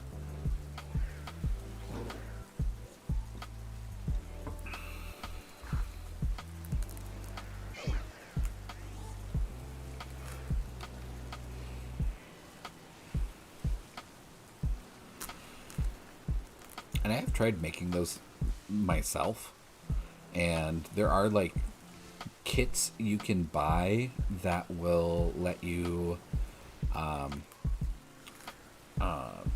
that when you put it together, you can put the wrap together so that you peel the center tab down and then pull it apart, and the rice and the seaweed stay separate, so the rice doesn't get the seaweed so soggy. Like, they sell kits that you can like put them together and do it that way so that they stay separate. But even that looks kind of complicated, and I'm just like, I'd rather just go buy it, or just make the rice ball and then wrap it and then eat it.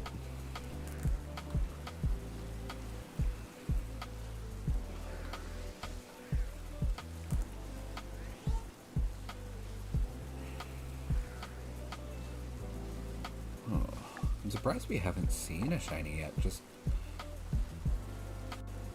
from the volume of Rotom we've seen so far.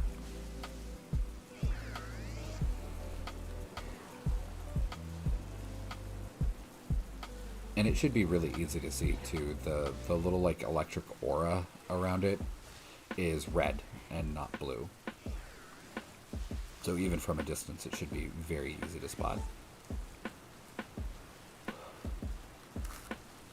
Oh, I need to cut down on the soda. I'm burping like crazy.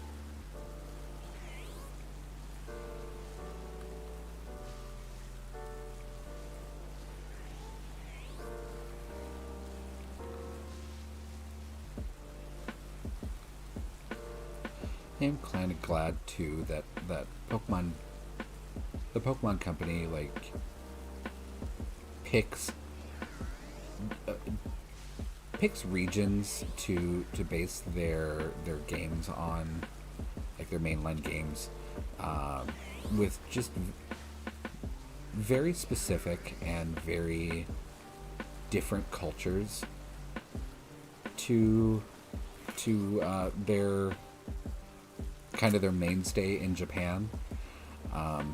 Because I kind of feel like a lot of Japanese-based video game makers really get stuck in the mindset of, like, you know, of that. How do I explain this? That like Japanese culture and sensibility is found everywhere, and it really isn't. And I really like that Pokemon really does take the time and effort to learn and incorporate the culture and the geography and the region identity into their fictional regions that they're based on. I really do enjoy that.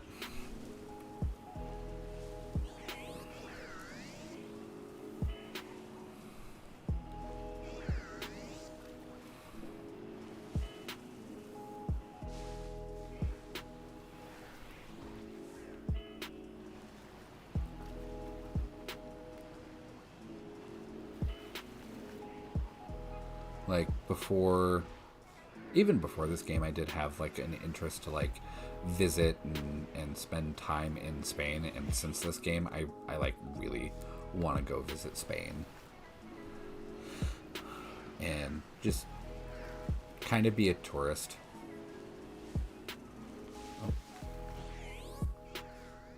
Okay, I saw this Rotom over here, and I saw the body, and in my brain the body looked super red, even though I saw that the aura was blue. And I was like, that's a little weird.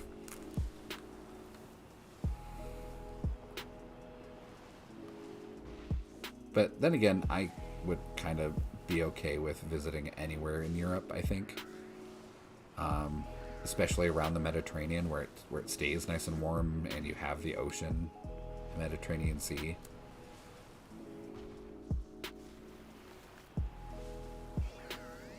I think I would enjoy that a lot. But I think Spain would be a lot more fun, just because I don't have a great grasp of the Spanish language, but I feel like I have like a better grasp of it than, like, say, Italian or Greek.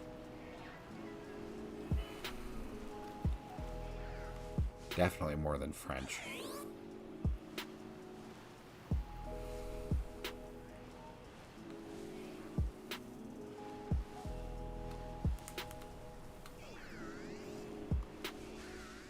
That it would behoove me to actually learn a bit more Spanish too, even though I know that's like Spanish is like wildly different than what almost everyone else in the Spanish speaking world speaks.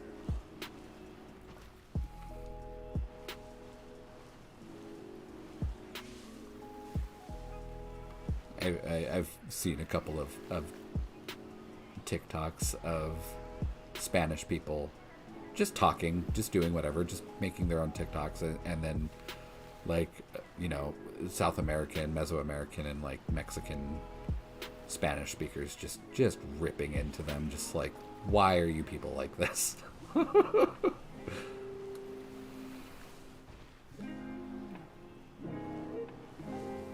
Although I feel kind of the same way with, like, British English. There are just some words in British English, and I'm just like, why did the British just decide to, like, wake up one day and just say this word the way they say it?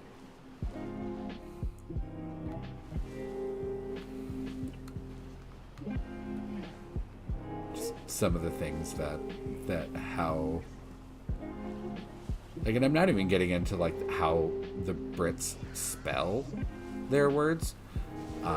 Because I mean, we're close enough to Canada where we will probably see the British or Canadian spelling or whatever every so often in just day-to-day life. Just how the British just decide to just pronounce things sometimes.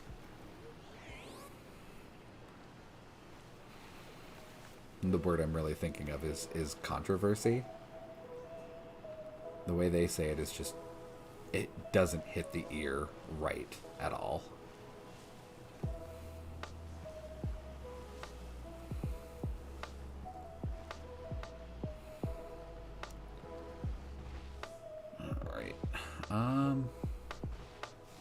How much time we got left on this sandwich? 9 minutes. Okay.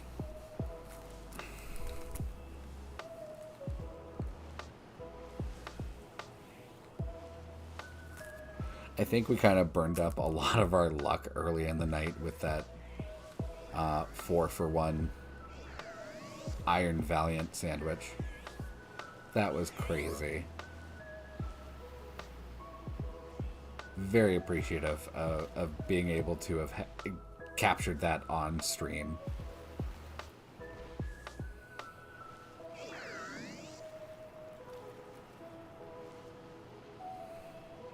So at least I have that to like go back and watch when I'm having like a bad day or something, or on a shiny hunt on my own.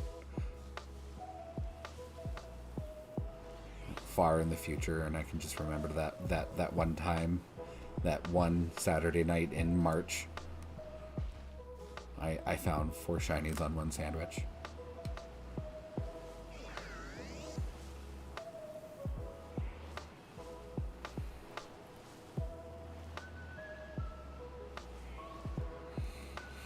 Oh, but yeah, I'm kind of surprised that we haven't found it yet with a sparkling sandwich going. The last few times that I've come up here to specifically shiny hunt Rotom, I like, not to sound like super entitled, I've always found one,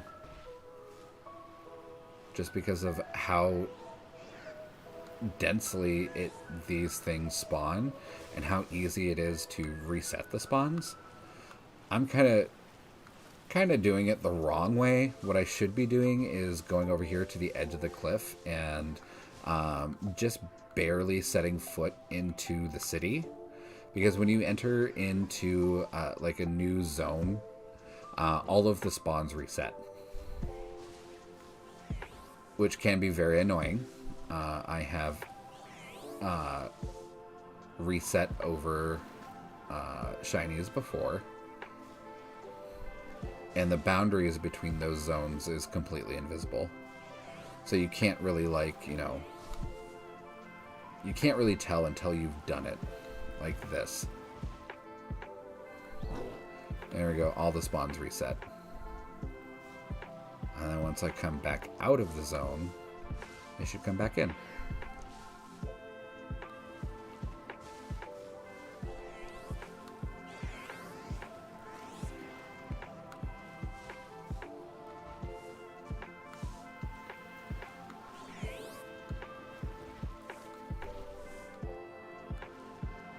That, and it's rained twice since I started this hunt, and we didn't find one while it was raining.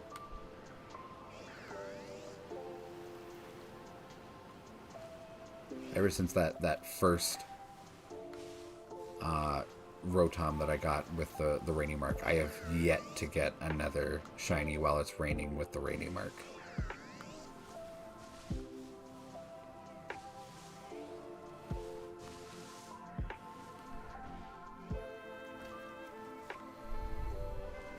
And yet I get a Fletchling with the rarest mark, so go figure.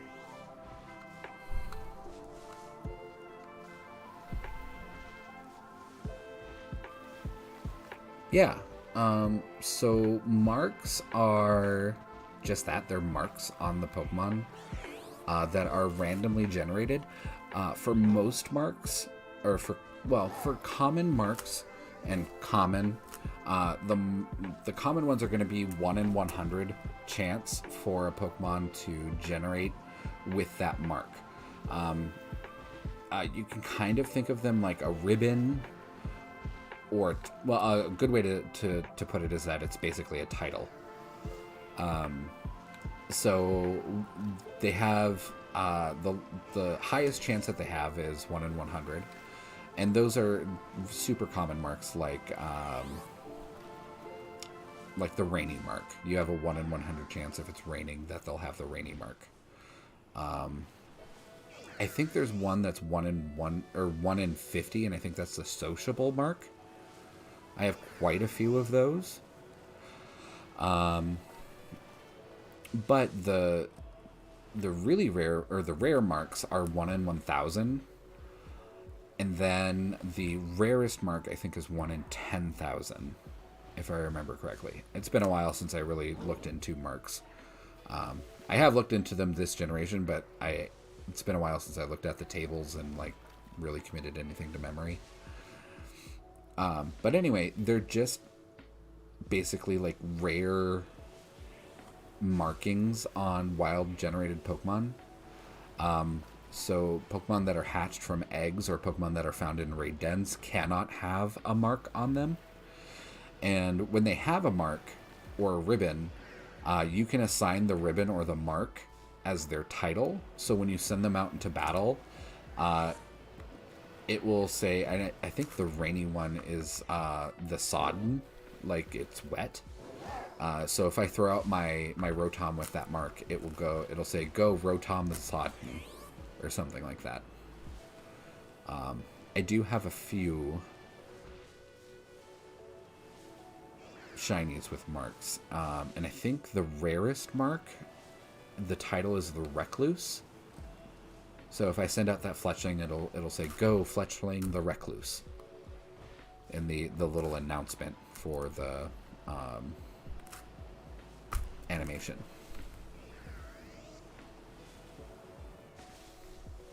It just makes Pokemon a little bit more interesting, a little bit more, it gives them a little bit more depth, and just a little bit of flair, I guess, is how you could look at it.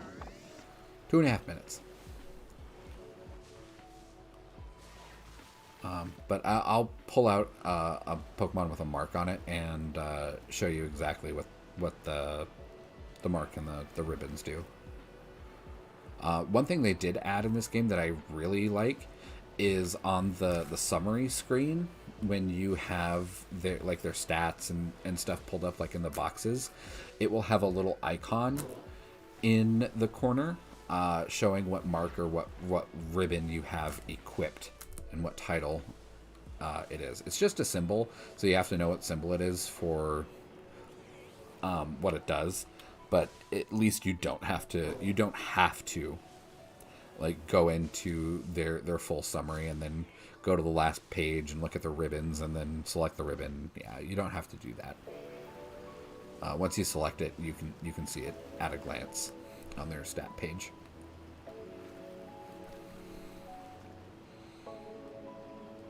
And some people are crazy enough that they will specifically shiny hunt for ribbons.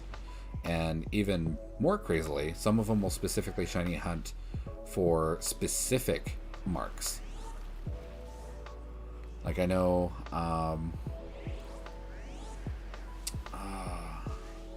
can't remember the YouTuber's name, but I remember him doing several hunts for different Pokemon for the rarest mark for shinies. And that's just an insane hunt, because you're looking for a super rare mark on a rare Pokemon. Like, I don't even know how many shinies you would have to catch just to get that mark. I guess potentially up to like 10,000 for like the rarest mark. Ugh. I'd hate that. Now that I'm thinking about it, I would pull my hair out. So I don't specifically hunt for marks. If they have one, great. If they don't, I'm not butthurt over it.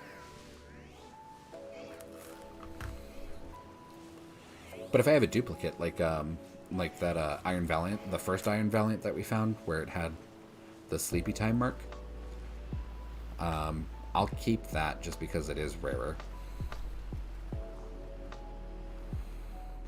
And I think we're done with the sandwich. Yeah, we are out of sandwich. Well, that was a good hunt. Like I said, I do enjoy this hunt just because I really like this area. It's reminiscent of New England a little bit in some ways. And I like Rotom. He's an interesting little guy. But let's actually look at marked Pokemon here real quick. My Volcarona here has it has a ribbon, and it's the two hands joined together over in I'm bad with directions on that direction on my camera, where it shows the fire type, terrestrialized type.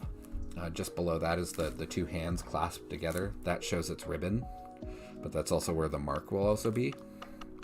So let's just grab that Iron Valiant. Yeah, see his mark there is sleepy. So if we pull him out, actually I want to see the rarest mark and what its title that it confers is. Is this the one? Yeah, the rarest mark.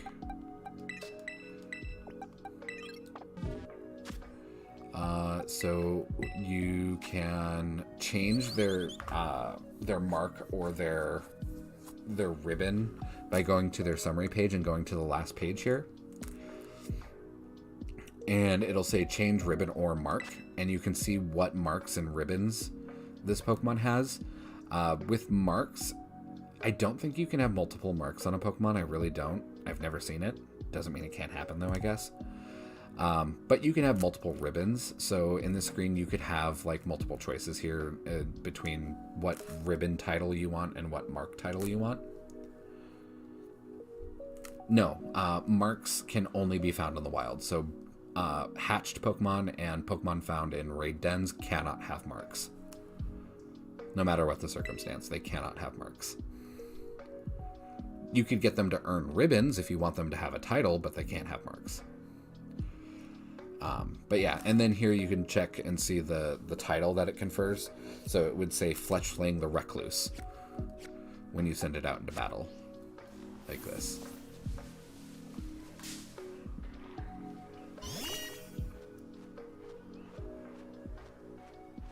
Oh, it didn't say that. It didn't say anything at all.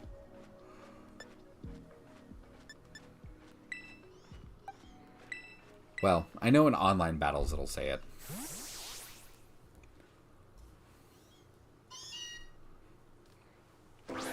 Oh, there we go. Now that I swapped it out, then it said it. It said, "Go Breloom, the reliable partner," which is one of my Breloom's ribbons. And there are so many ribbons for Pokemon to have with so many different titles. I never bothered to commit any of that to memory. Like if I ever wanted to learn like what a specific ribbon is and what its specific title is, I would just go look that up as needed. Like there's so many, it's just not even worth committing to memory.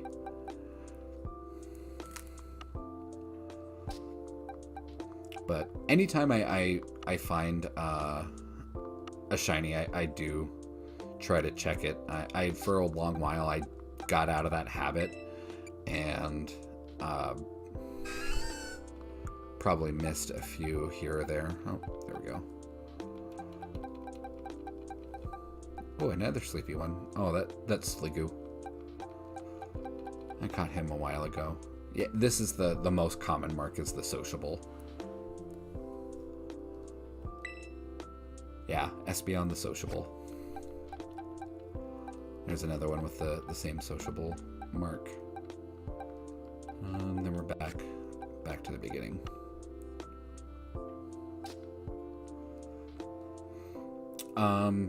So I am gonna call it here. Tomorrow is kind of like I kind of figured like I kind of called it Sunday Fun Day. So it's gonna kind of be like whatever kind of days, not really having a specific goal in mind. The one thing that I do want to do tomorrow is I do want to kind of do like a little tutorial on like how to breed effectively in this game. I don't want to actually do the breeding because it's mostly a hands-off process where you just literally stand in the picnic and just wait for eggs to come into your basket. So I'm not actually going to do any breeding, but I'm going to show like how to set it up so that you can be successful in breeding if you want to. And shiny breeding if you really want to. So I'll show how to do that. So I'll probably do that at the beginning of the stream and just kind of go over that. And hopefully we get some viewers in the chat that want to make specific requests or have questions and kind of drive up engagement a little bit. And then we could also do the shiny giveaways.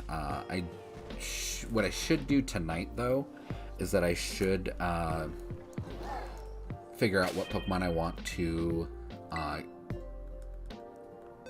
give away on Surprise Chat or Surprise Trade, and give them my little YouTube nickname. So maybe get some people to check me out. But anyway, thank you so much for watching, and I will see you tomorrow. Bye.